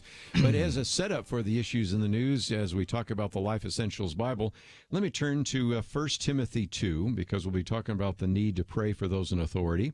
And this particular section says in, again, chapter 2 in 1 Timothy, for verse 1, "First of all, then, I urge that petitions, prayers, and intercessions and thanksgivings be made for everyone, for kings and all those who are in authority, so that we may lead a tranquil and quiet life in all godliness and dignity. This is good, and it pleases God, our Savior, who wants everyone to be saved and to come to the knowledge of the truth." It's striking, Dr. Gene Getz, that as Paul is writing to Timothy, the first instruction he gives to him is this instruction on prayer. And what kind of principles can we derive from that particular passage? Well, the principle that I see jumping right off the page is, number one, we are to pray regularly for all government officials so that we'll have a peaceful environment in which to worship God and communicate the gospel. Now, going back to the culture in which this happened, Paul had just gotten out of prison. And when he says to pray for all those in authority, he's talking about Festus. He's talking about Felix. He's talking about King Herod. He's talking about Nero, who's out to get him. And so basically, he's saying we ought to pray for all those in authority. But notice the purpose, that we might lead tranquil and quiet lives in all godliness and dignity. But there's a purpose beyond that, to communicate the gospel of Jesus Christ. God doesn't want anyone not to hear the gospel. So in the commentary, I just basically explain that as the Church of Jesus Christ, our first priority in any government situation, whether we're living in America, or Russia, Iran, wherever we are as believers, we should be praying for our government officials regardless of what we think about them, what their positions are. Think about Nero. Here's Paul saying, pray for Nero. And so apply that to our government day. Imagine what's going on in Washington, D.C. Yes. There's a lot of things that are coming across by a lot of people that might irritate you. But what does God say? Yeah. Pray for them. Pray for them. Pray for them. Pray for our president. Pray for those that are out to get the president. Pray for everyone that's in government. And I think that we neglect that in terms of the priority of Scripture. One of the things I think is so interesting is that as I look down here, this is principle number 4 in 1 Timothy. So that means that you already have found 3 other very important life principles in just the first chapter of Timothy. Right. But then as you finish off here, you connect 1 Timothy principle number 4 to principle number 7 to 2 Chronicles. And so there's, again, an opportunity to reflect in the New Testament on the Old Testament, to put the Old Testament in context, because that was a promise for Israel. And it's very clear from Chronicles that they were to pray and humble themselves. Yes. But that was for Israel. Right. What is the continuity? Prayer. Yes. Prayer for government. But the purpose in prayer is different here in the New Testament than it was in the Old Testament. But prayer for government is the enduring truth. Yes. And you see that when you begin to compare the Old and the New Testament. And that's why in the Old Testament, I do not state a principle as being enduring unless I can verify it from the whole New Testament. It's a Greek that principle. Is the whole Bible. Yeah. And that's important because sometimes I will see people cherry picking a particular passage in the Old Testament and then say, well, that's what we need for our immigration policy, or that's what we need in terms of our view of the death penalty, or whatever it might be. I mean, you can take all sorts of examples like that. And having written a book on Christian ethics, I'm well aware of how sometimes people misuse some of the scriptures. But there is a really good principle, and that is if this principle is an enduring supra-cultural principle, it needs to be found in both the Old and the New Testament. The whole biblical story. Yeah. You got to consider the whole biblical story. And that's why it took me 7 years initially to do this project, because as I came across what I thought was a truth in the Old Testament that was enduring, I had to go to the whole Bible and find the most substantial substantiation that this is an enduring principle. And that's what I think I really appreciate most about this, is that many of these principles then connect to other principles, and that really forces people to use Scripture to inform Scripture. The best commentary on the Bible is the Bible itself. That's right. It's, again, precept upon precept, and so that is the idea.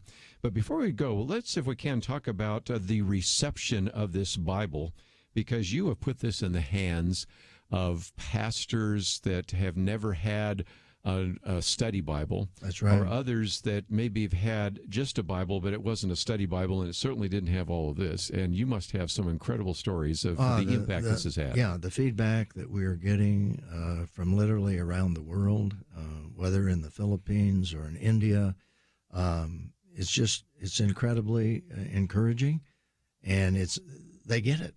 They understand it. And that's why this Life Essentials training center that's being built, in Africa, they've already piloted it 3 times. They brought 25 pastors in to test it, and then they brought 25 more in to test it. Now they're testing it as we speak, but they're also so sure of this, they're building the Life Essentials Center. They're putting the roof on right now as we talk for this whole center. So it's really very exciting. Plus, other African nations beyond are also coming in, because most of them speak English. Yes. And if they don't understand English well, they love to learn English through the study of the Bible. Well, English and Spanish. I've heard that you might even want to put this in Arabic. Is that true? We had a request for that, and by the way, you'll be interested in this. We're lip syncing in Spanish. That's very acceptable in the Spanish world. However, in the Arabic world, probably the way they'll do it is they will have Arabic-speaking pastors take my scripts and be on video. Because generally among the younger generation, they don't want to see an old white man being lip-synced into their language. It's just not culturally acceptable. So there's a lot of creative things that can put in here. So I say, wow, if we have a pastor speaking Arabic, takes the material and teaches it on video, that's the way to go. Well, I just want to say, first of all, thank you for making these available to us, and we'll do our best to get these out to the few individuals that said they wanted to support this ministry. And for those that just say, well, I wish I could support you $100 a month, but I'm still interested in the Bible, we have a link to BiblePrinciples.org. Right. And that's the only place to get them. A lot of people say, well, can't I get them in the bookstore? Not until what, March? Is what you're saying? Right. So, again, if you have not been following, we're talking about the Life Essentials Interactive Study Bible. I thought you'd just like to know a little bit more about that. And in just a few minutes, we're going to get back into some of the issues in the news. But really, Gene, one of the things I liked about this Bible is you're taking the Bible and applying it to life. And that's really what we've been trying to do at Point of View for literally decades, to really help people develop a Christian world and life view, and also to help them understand how to defend a biblical worldview, which is a whole area of apologetics, which has been another aspect of that as well. And this I see as a key resource, and so one of the reasons why we wanted to make it available to individuals. And I'm just thrilled that anybody around the world that has a smartphone, they can use those QR codes to see Gene Getz teaching almost 300 hours of videos. That's right. That's seminary in a box, isn't it? It is. And there's a nice thing about it. You use it in small groups. You can use it in your family devotions. And I often say, and you can always turn me off. Yes. That's pretty fun. Dr. Gene Getz, thank you for being such a good friend. All the way back in the 1980s, you were in the old studio. You've been in every one of the studios that we've ever had here at Point of View.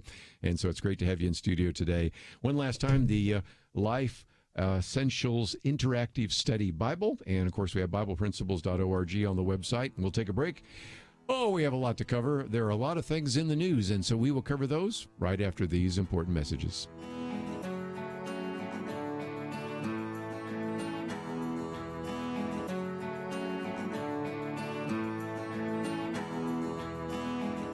It is a horrible scenario, but it happens. Dennis writes about his wife who was diagnosed with leukemia. She's now a 2-time survivor. They ran up over $1 million in medical bills.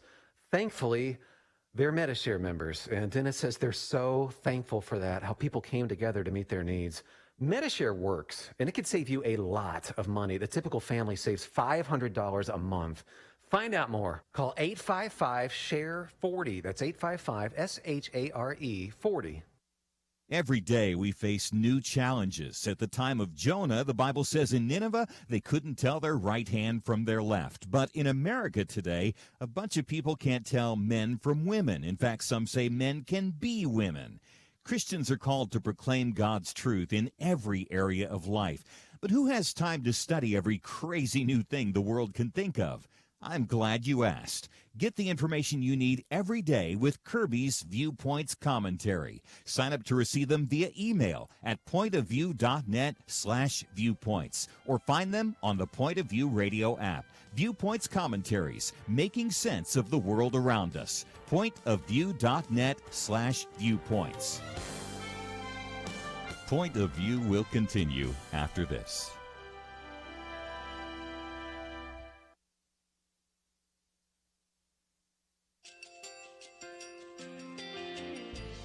I just want to thank you so much for all the wonderful programming you have. You're just absolutely fantastic. I recently started listening to Point of View, and I really found it interesting because of the different subjects you cover. Thank you for that. I really appreciate everything that you do in keeping us informed. Thank you, Kerby, for everything that you have been doing. I appreciate all the work that you're doing, advocating for the Word of God. Thank you so much. Point of View, I think, is absolutely necessary because it's a Christian perspective, a biblical worldview perspective, and receive very current, up-to-date information about what is really going on, week to week in our culture, which is changing so rapidly, and yet it's morally sliding backwards. Yeah, I'm just, first of all, I thank you guys.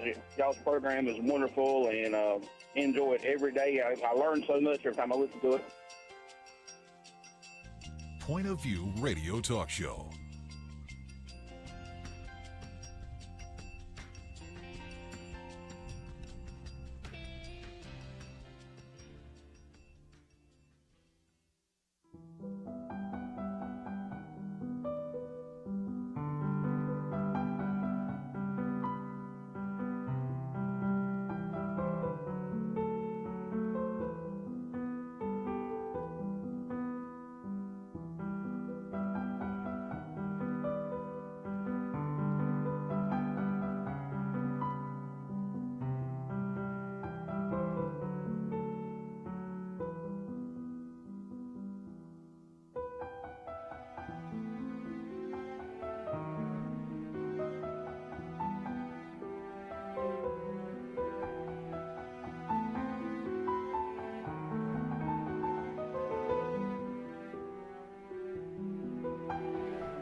Hi, this is Kerby Anderson. You know, each day we take on the tough issues and provide a biblical perspective to them. The topics we cover are wide-ranging: apologetics, theology, prophecy, creation and evolution, intelligent design, marriage, family, child-rearing, the millennial generation, trends in society, politics, economics, business, religious liberty, the Constitution, public policy, foreign policy, military policy, tensions in the Middle East, abortion, homosexuality, pornography, sexual ethics, media, technology, history, and America's godly heritage. We talk about anything that affects your faith, your family, or your freedom. So don't go anywhere, because Point of View continues right now.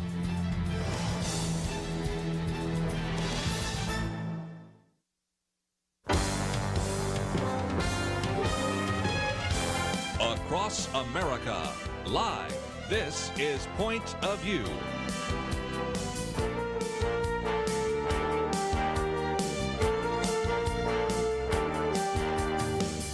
And now, Kerby Anderson. Back once again. Let's, if we can, open up the phones, give you a chance to join our conversation. One of the things I'm well aware of is that this whole conversation about impeachment can crowd out almost everything else. And so as we have made a decision in the past, whether it was Russia, whether it was Stormy Daniels, whatever, we'll occasionally report on some things that are happening in the news. But one of the themes that certainly has run through Point of View is the idea that we really want to talk about some things that affect your faith, your family, or your freedom. And I was in a meeting the other day where somebody was saying, you know, I really appreciate some of the topics that Nick Pitts brings up. And so one of the topics that he addresses today in the daily briefing has to do with Mattel's gender-neutral doll. One of the things that is in the daily article by Jim Dennison is about how to think about impeachment from a biblical point of view. So I want to cover a few other things in addition to the climate issue. If for no other reason, then these are the things that are going to have a greater impact. What we have right now, Time Magazine reporting that Mattel has a gender-neutral doll. I thought about posting a picture, and then I thought against it, because these are sort of creepy-looking things, if I could be a little bit blunt about this. But it illustrates something that is probably very important, and one of the reasons why these kinds of things need to be covered. You can imagine a time in which we had dolls, a boy doll or good doll. You know, you can get into Barbie dolls and those kinds of things. I want to broaden it because you can even talk about G.I. Joe and all of the rest. And one of the benefits sometimes of those various role play with dolls or action figures or whatever is it really helped maybe in some ways reinforce the gender stereotypes. It actually reinforced that you would be able to play with those and live vicariously. And so it is not just a small issue when all of a sudden Mattel says, you know what, we probably need to have a gender-neutral doll in order to make those individuals, and the example used in this Time Magazine article, which I've posted, is an 8-year-old who considers herself gender fluid. Let's just be honest. If you're 8 years old, what do you really know about gender? What do you really know about what you're going to be later on? And, of course, we've talked on this program on numerous occasions that sometimes there is a level of gender confusion. There's a sense of not necessarily understanding how you fit into the world. And some of that happens in certainly elementary school. It happens quite a bit in middle school.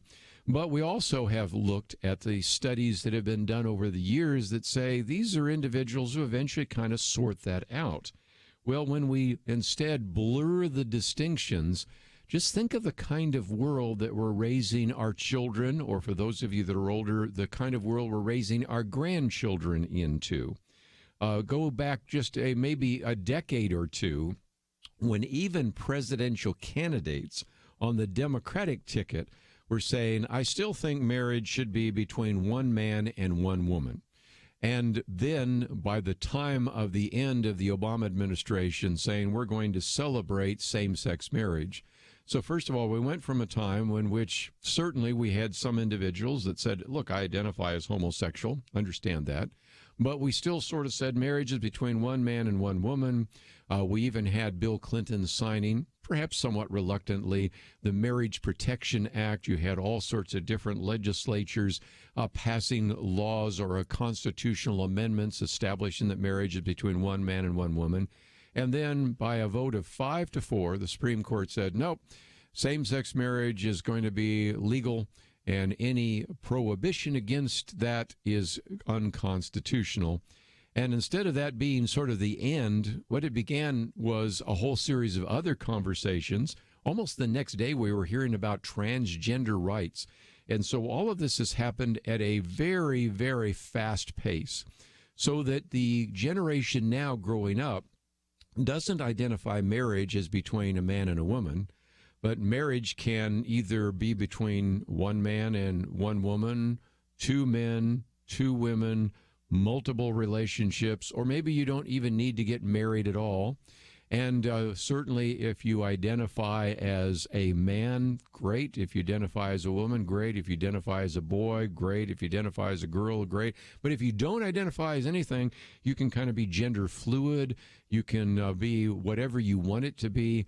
And just think about the impact that that's going to have on marriage. And I think it illustrates, again, why some of these issues that aren't going to be discussed tonight in the mainstream media are still very important issues. And though Mattel might be thinking right now, we're providing a gender-neutral doll, and that is a way to help some individuals that are young to really feel good about some of their sexual preferences, I think there is going to be a long-term implication to that, and that's why I wanted to post that article for you today to think about, and also just illustrate again, as we get into this conversation about impeachment, that we certainly want to try to bring a biblical perspective to things other than what is going to probably dominate the news. For those of us that were around when there was impeachment inquiry into Bill Clinton, we know how it became, after a while, kind of a day-to-day drumbeat. And so if there's anything I want to try to do, it is to recognize that there are many other stories that in some respects may affect your faith, your family, or your freedom, other than even the day-to-day drumbeat that we're certainly going to hear in the terms of impeachment. But one of the other articles I have posted here is the very first article is by our good friend Jim Dennison. Jim Dennison has been with us so often on a Thursday, and since he's in Israel, I will cover for him. But again, this is the possibility that Donald Trump could become only the fourth president in American history to face impeachment. You have the impeachment of Andrew Johnson, the impeachment of Bill Clinton, and then you might say, what's the third? Well, Richard Nixon resigned as the House was preparing an impeachment vote. So if you want to say two that have been impeached or three that faced impeachment, I think that would be fair to say that. In his introduction to the book Impeachment in American History, Jeffrey Engel writes that impeachment disrupts the American landscape as few other events do, and leaving scars forever, dimming the political careers of those involved. So when we come back from the break, I want to talk just briefly about what does impeachment really mean. How would indeed that play out if indeed those articles of impeachment are brought before the House? What is the that led, in a sense, to this decision to even move ahead with this? And then, most importantly, how will that affect, if you will, the future of the political process, including one article I've posted by Karl Rove, which he entitled Pelosi's Circular Firing Squad. There's a very good reason why the Speaker of the House, Nancy Pelosi, until just 2 days ago, did not want to bring a vote on impeachment, because she recognizes that this could actually be devastating for some of the Democrats, especially running in so-called red congressional districts. So we'll come back and talk about this with some detail, and then we'll get into the whole issue of climate change. Got a lot to cover. We'll do that right after this.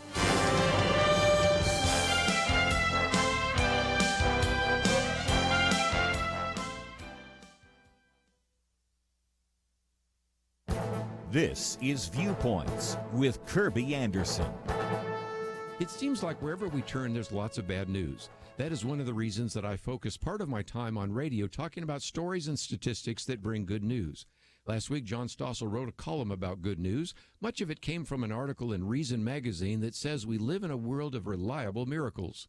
The author says that she can go to the internet and see clips of hearing-impaired people getting their cochlear implants turned on for the first time, and videos of paraplegics walking with the help of adaptive prosthetics, infants getting their first pair of Coke bottle glasses, and more. John Stossel then explains why we get a steady diet of bad news. He explains that my profession wins clicks and ratings by hyping whatever makes us afraid. Reporters ignore gradual improvement and sometimes miracles. Of course, the improvements are not only in technology. People live healthier and longer lives. Nearly all of us have access to vast troves of information on the internet, even though hardly anyone had access to it 3 decades ago.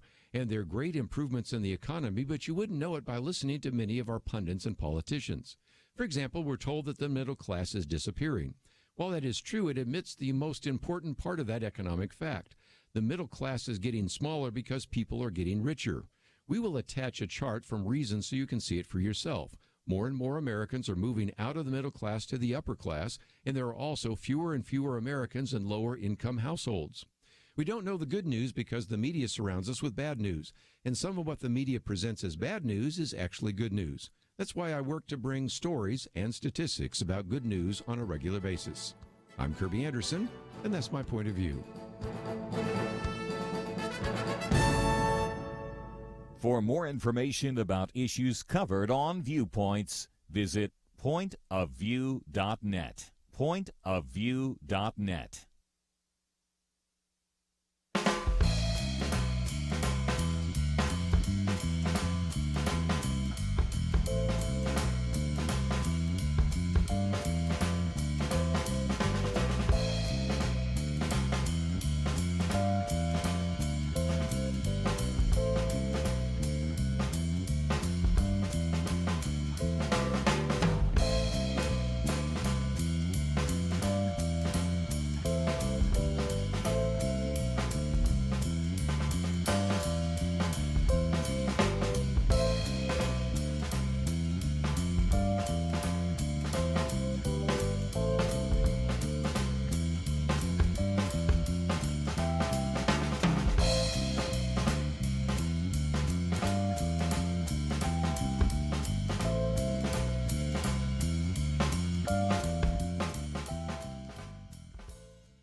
You're listening to Point of View, your listener-supported source for truth. Okay, for a few more minutes, let's kind of do Impeachment 101, then we'll move on to some other topics.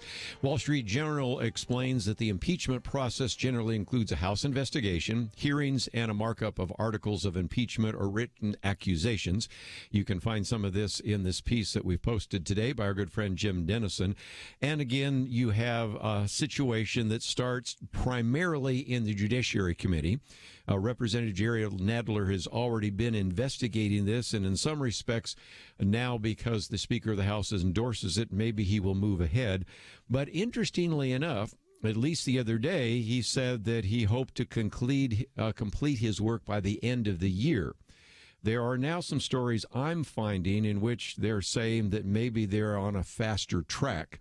But even if indeed the Senate Judiciary Committee comes to a conclusion, calls for a vote for impeachment of the president, then that goes from there to the floor for an actual vote.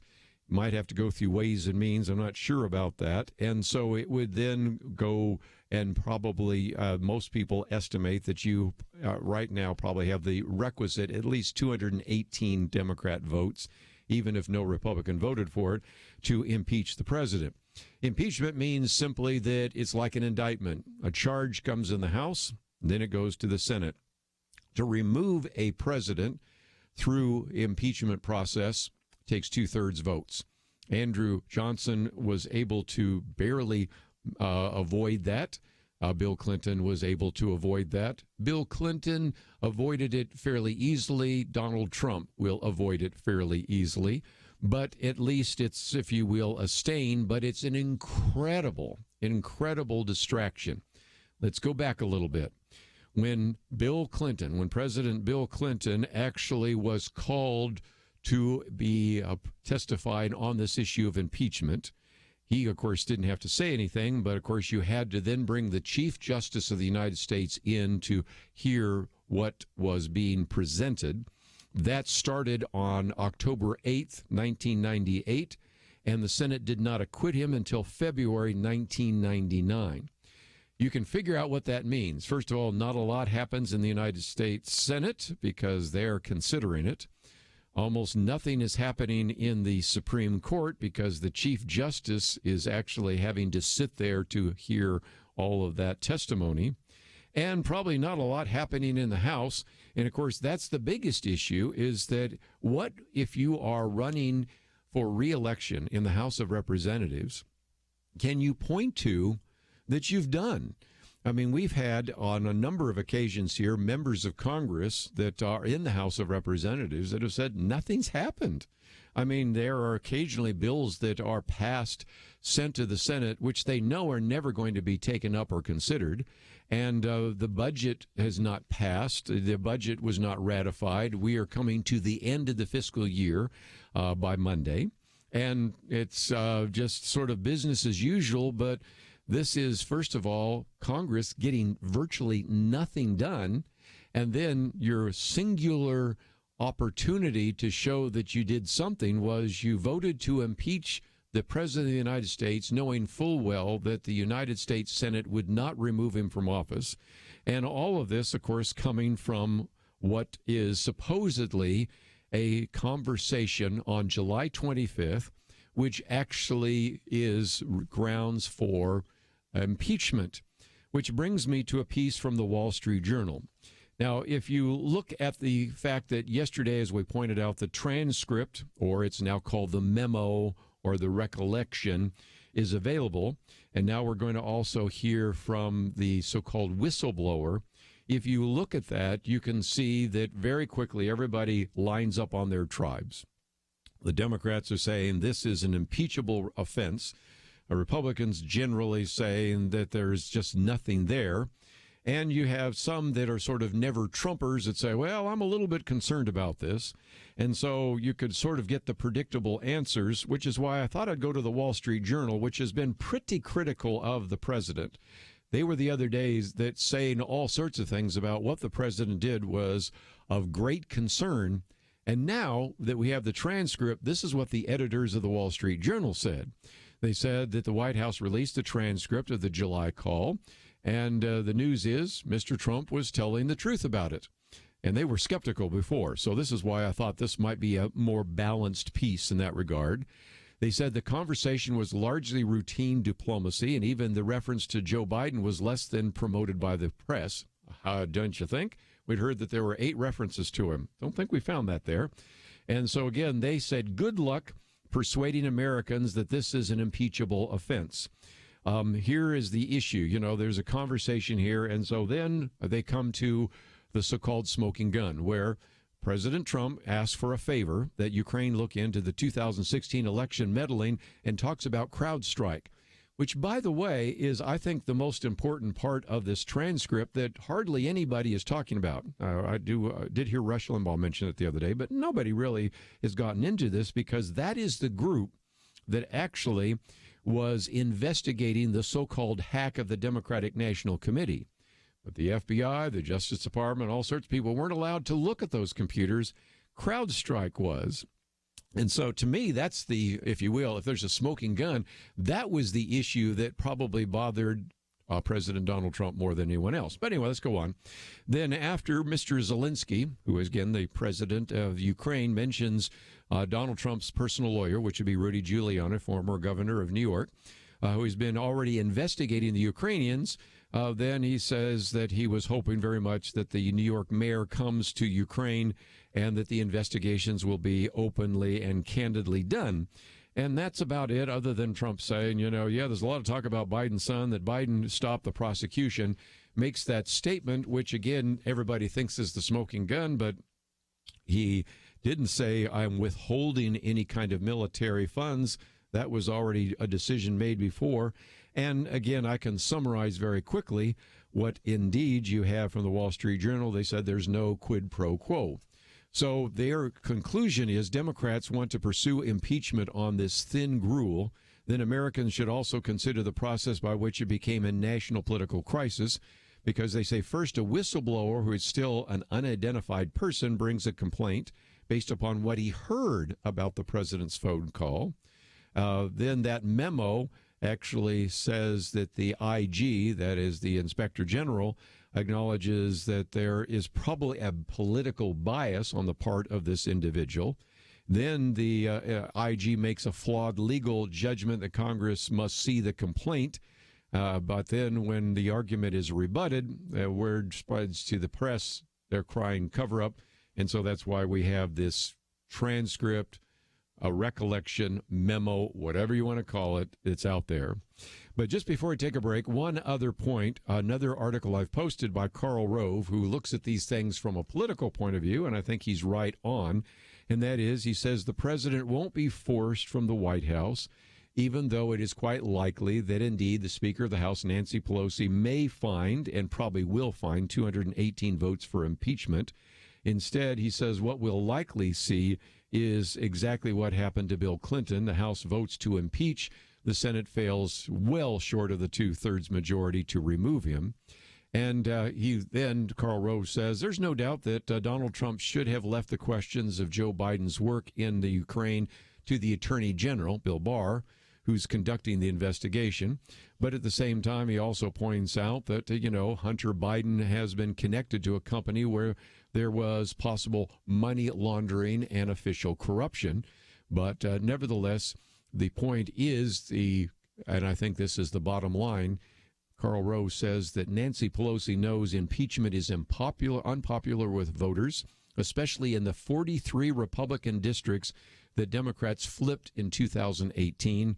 She knows impeachment will drown out all other messages, leaving Democrats without a record of achievement next fall.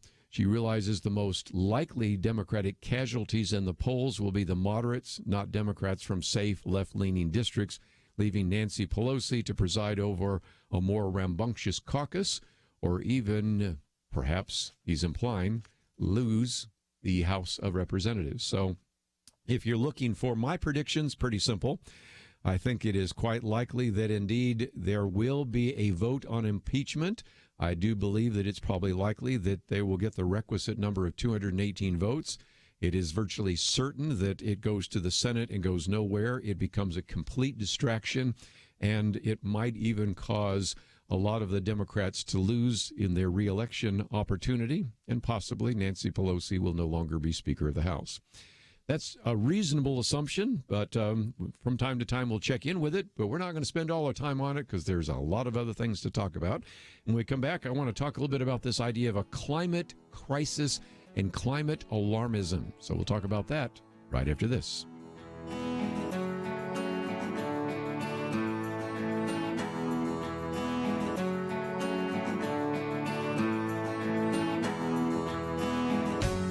When you gift a point of view, does it make a difference? Jeremy Dies would tell you that it does. He grew up listening to Point of View in the back seat of his mom's car, and it helped to shape his thinking. I had parents that were able to sit across from me at the dinner table after we listened to Marlon Maddox and Kerby Anderson years ago and think through what the scriptures say about these issues of current significance in our lives. That's only possible because Point of View has come along and ministered into my life and made me who I am today. And here I am today defending religious liberty, partly because Marlon Maddox and Penn Dexter and Kerby Anderson were the ones that were pushing me towards all that. They taught me how to think through these issues. They didn't tell me what to think. They taught me how to think. Each gift you give will change lives. Not every Point of View listener will become a Jeremy, but if they listen for very long, they will be changed. And that will change how they impact and affect the lives of the people around them. So make that decision to change a life today. Join the Truth Team and boldly stand for truth in a world of lies, distortion, and information manipulation. Go to pointofview.net or call 1-800-347-5151. That's 1-800-347-5151. Point of View will continue after this.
You are listening to Point of View.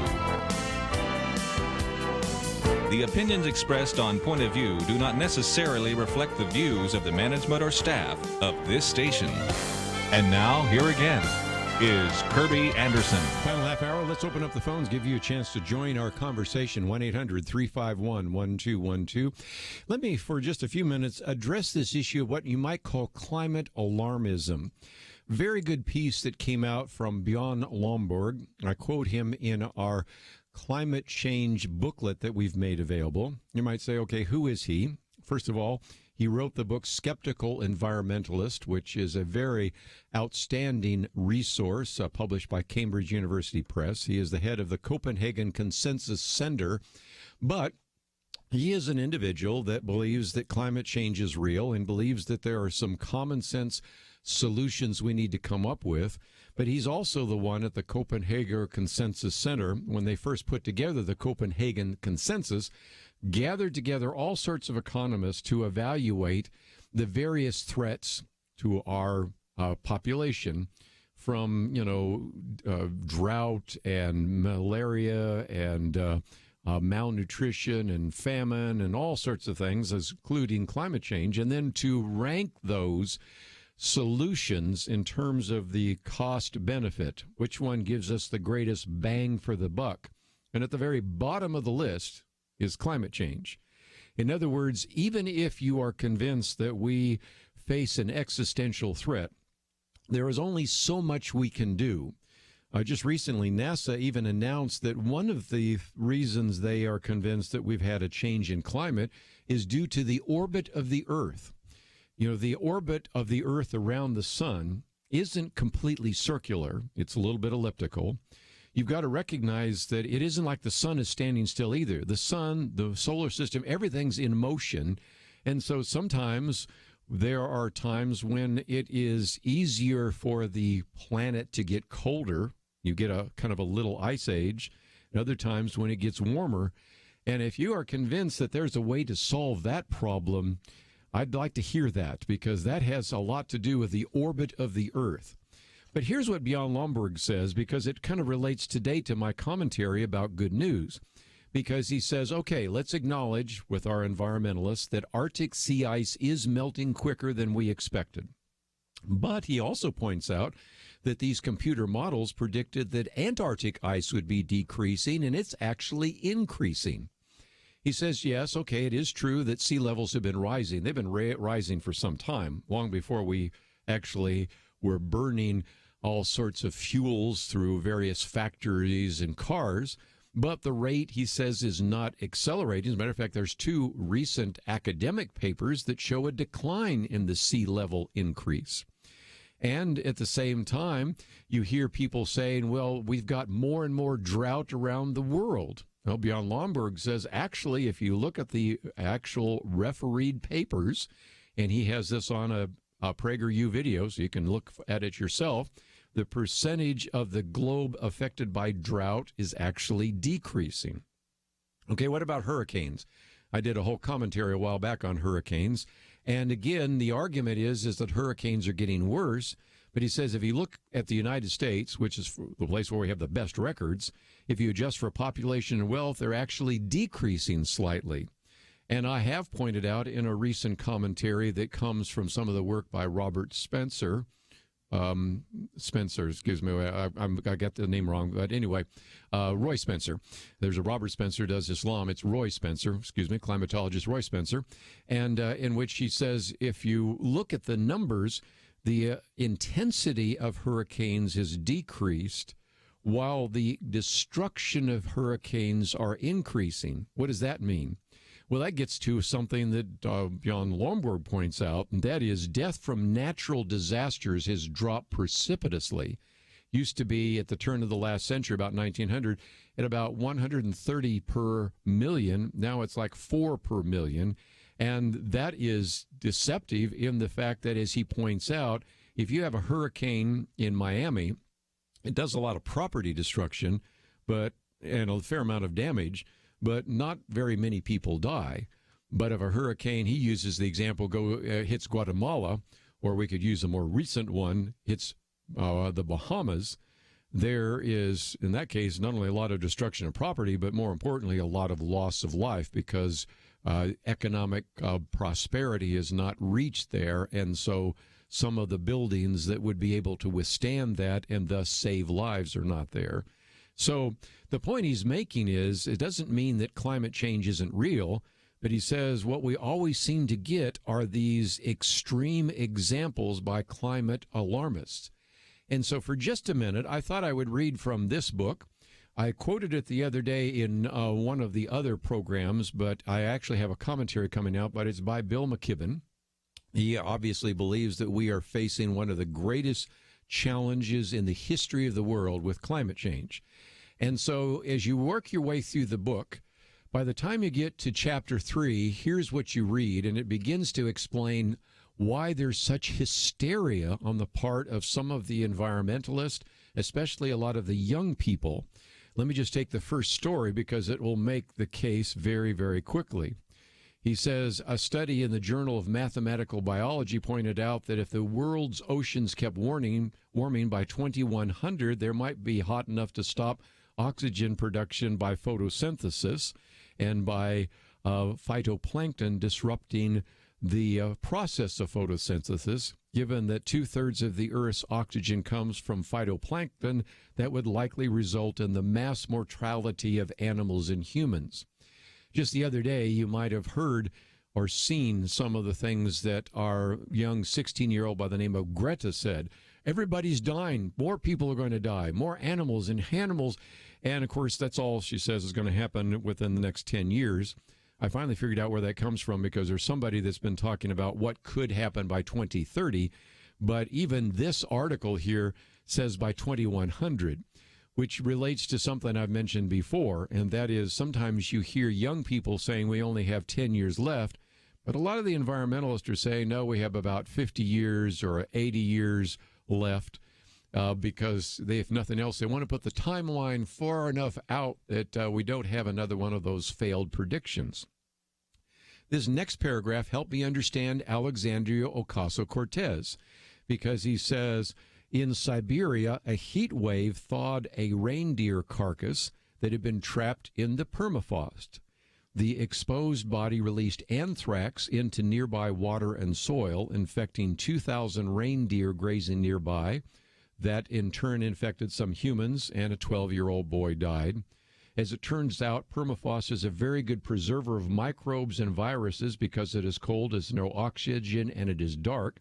So scientists have managed to revive an 8-million-year-old bacterium they found in the surface of a glacier, and that's why researchers believe there could be fragments of Spanish flu virus, smallpox, or even bubonic plague buried in Siberia and Alaska. Because the other day I heard Congresswoman Alexandria Ocasio-Cortez say that she sometimes can't sleep at night for fear that these melting glaciers might release these pathogens that would kill off human beings. And I realized, well, now I've figured out where that came from. Here's another one.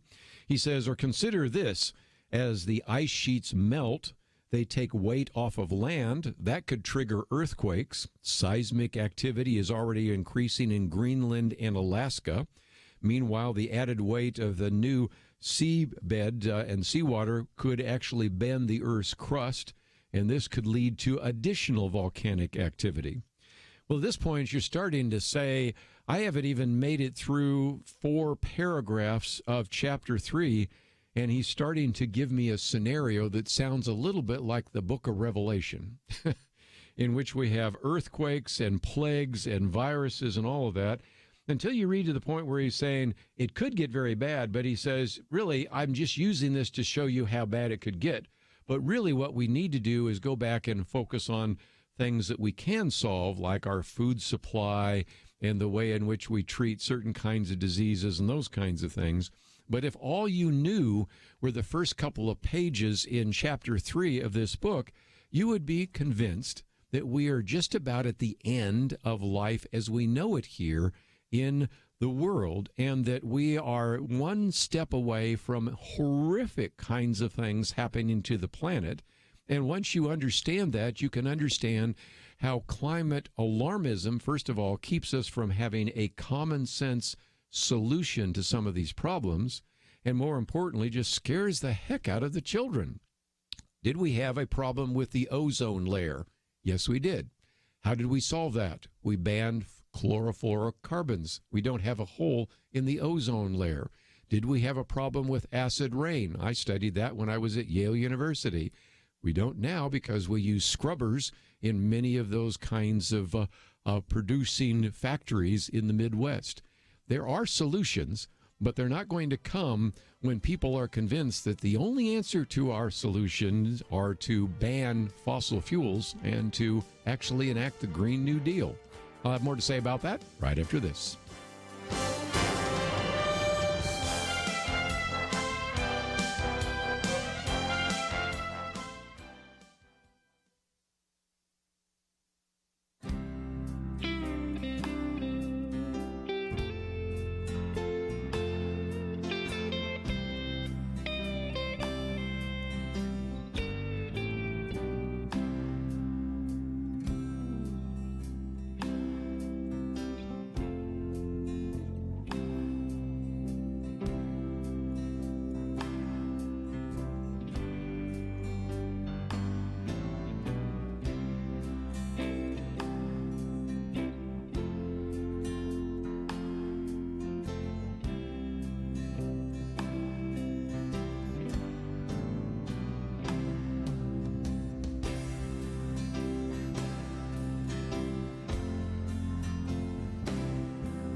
Now, back to Point of View, your listener-supported source for truth. Back for a few more minutes. Let me just talk a little bit more about this idea of climate alarmism, and we'll move on.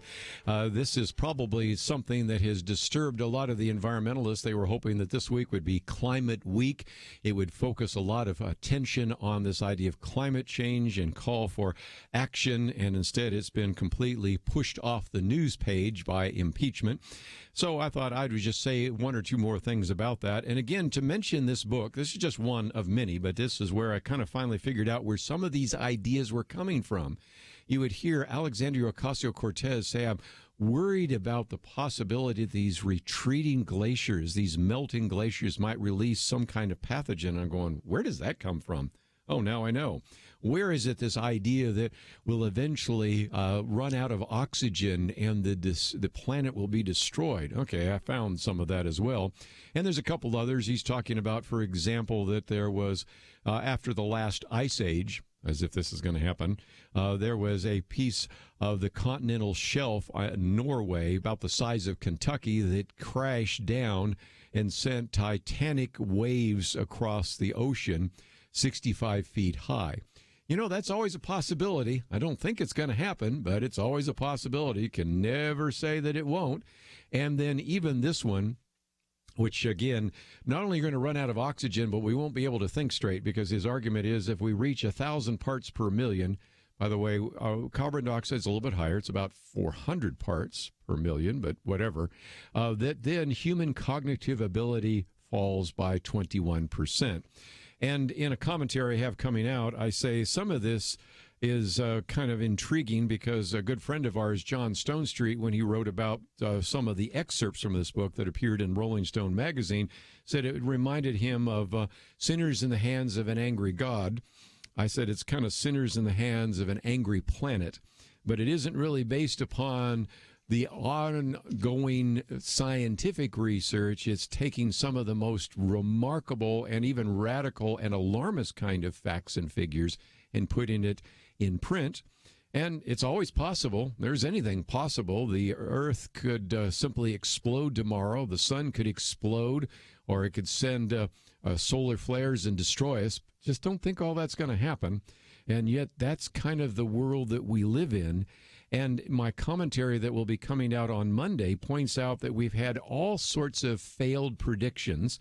If you'd like to read a few of those in my booklet on A Biblical View on Climate Change, I point out that you had predictions by Paul Ehrlich that hundreds of millions of people are going to starve to death in the 1980s. And George Wall back in 1970 said we only have a 15 to 30 years before civilization will end. And the point I point out is when you have those kind of short-range predictions, people then go to the 1980s and say millions of people didn't starve, civilization didn't end. And just recently we even posted this piece by the Competitive Enterprise Institute that documented, at least 36 different predictions that were made in the 70s and 80s, some more recently in the 1990s and 21st century, that have all not come true, which I think is why you're starting to see more and more of the environmentalists saying, well, we got 50 to 100 years before the planet is destroyed, because if they say you only have 10 years left or 12 years left, which is what you're hearing from some of the younger people, well, 10 years from now, a lot of people still be around and saying, hey, it didn't happen. And so this is why I think it is really important for people to understand that we do have some challenges, and it is quite possible that because the climate has been changing, as it was even before we were burning fossil fuels, that we may have to move people around. There might be some changes in agriculture, production, and the rest. But let's bring some common sense to this. And as Bjorn Lomborg says in his PragerU video, maybe I'll post it tomorrow, climate alarmism isn't rational, and it isn't helpful to trying to find reasonable answers to those questions. Which brings me to my commentary for today. Again, I would highly recommend that you get a copy of my Biblical View on Climate Change, which takes you through some of the possible scenarios and also gives you a number of books in the back that have been written, some by Christians, Calvin DeWitt, Francis Schaeffer, and others written by climatologists like Roy Spencer and others like Bjorn Lomborg, so that you can read some of it for yourself and try to make some sense of all the almost hysteria that's coming out. But it brings me back to one of the reasons I wanted to write my commentary for today entitled Good News. And that's based upon some material that John Stossel put together recently. He even went on, after taking some of this from an article in Reason magazine, to create a video. So you can, of course, follow the link or go to the video. But the point he's making is that a lot of what he actually put in this article and then in his video came from one of the editors of Reason magazine. And she says, whenever I feel kind of down or depressed, I go to the internet and see clips, she says, of hearing impaired people getting their cochlear implants turned on for the first time. If you've ever watched one of those YouTube videos, they're tearjerkers because now for the first time they can hear, and it's just incredible the impact that has. She says we have videos of paraplegics walking with the help of adaptive prosthetics, infants getting their first pair of glasses and able to see for the first time. I mean, if you need a pick-me-up, just watch one of those videos. They're just really striking things. A lot of them have shown up on Facebook.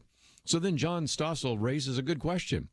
Why is it we get such a steady diet of bad news? He said, well, unfortunately, my profession wins clicks and ratings by hyping whatever makes us afraid.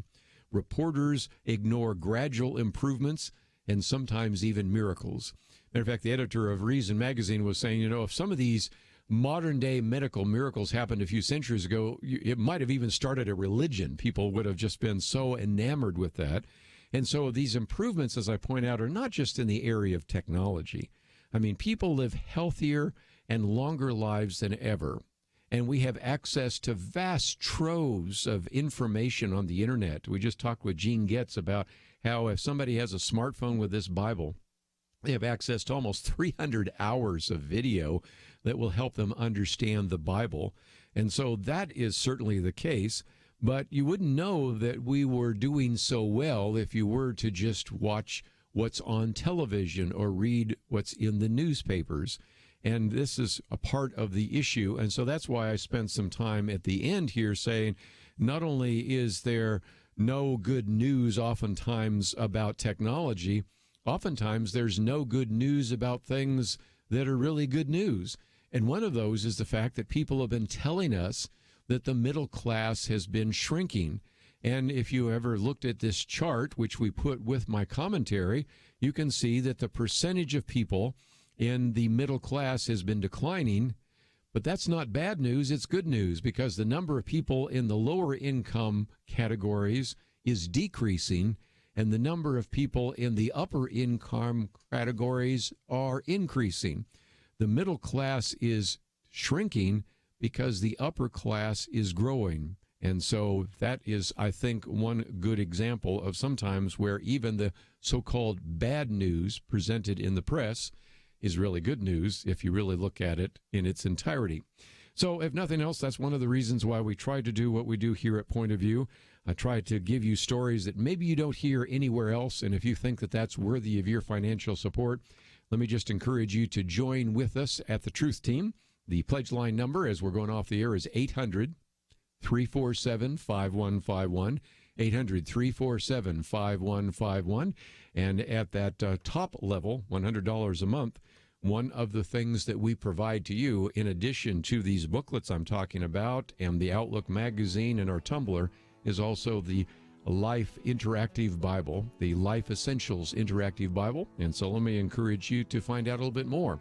Or you can simply go to the website, pointofview.net. That's where you'll find many of those articles I've mentioned as well. I want to thank Andrew and Steve for their help behind the scenes. See you back here tomorrow, right here on Point of View. So when people first hear about Medishare, they have questions. Some good ones, like, what is it? Well, Medishare is a Christian healthcare sharing ministry. It's not health insurance. It's a different way of doing things, which leads us to this question. Why do so many become Medishare members?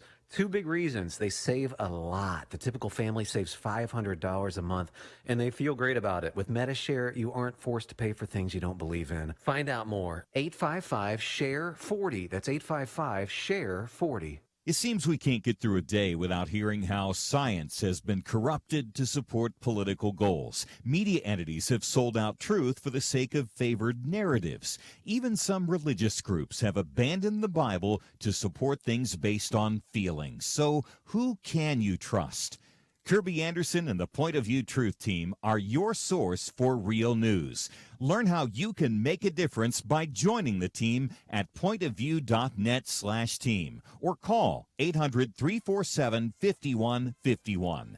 In a world of unending fog, Point of View is a shining light. Do your part at pointofview.net/team or 800-347-5151. Point of View is produced by Point of View Ministries.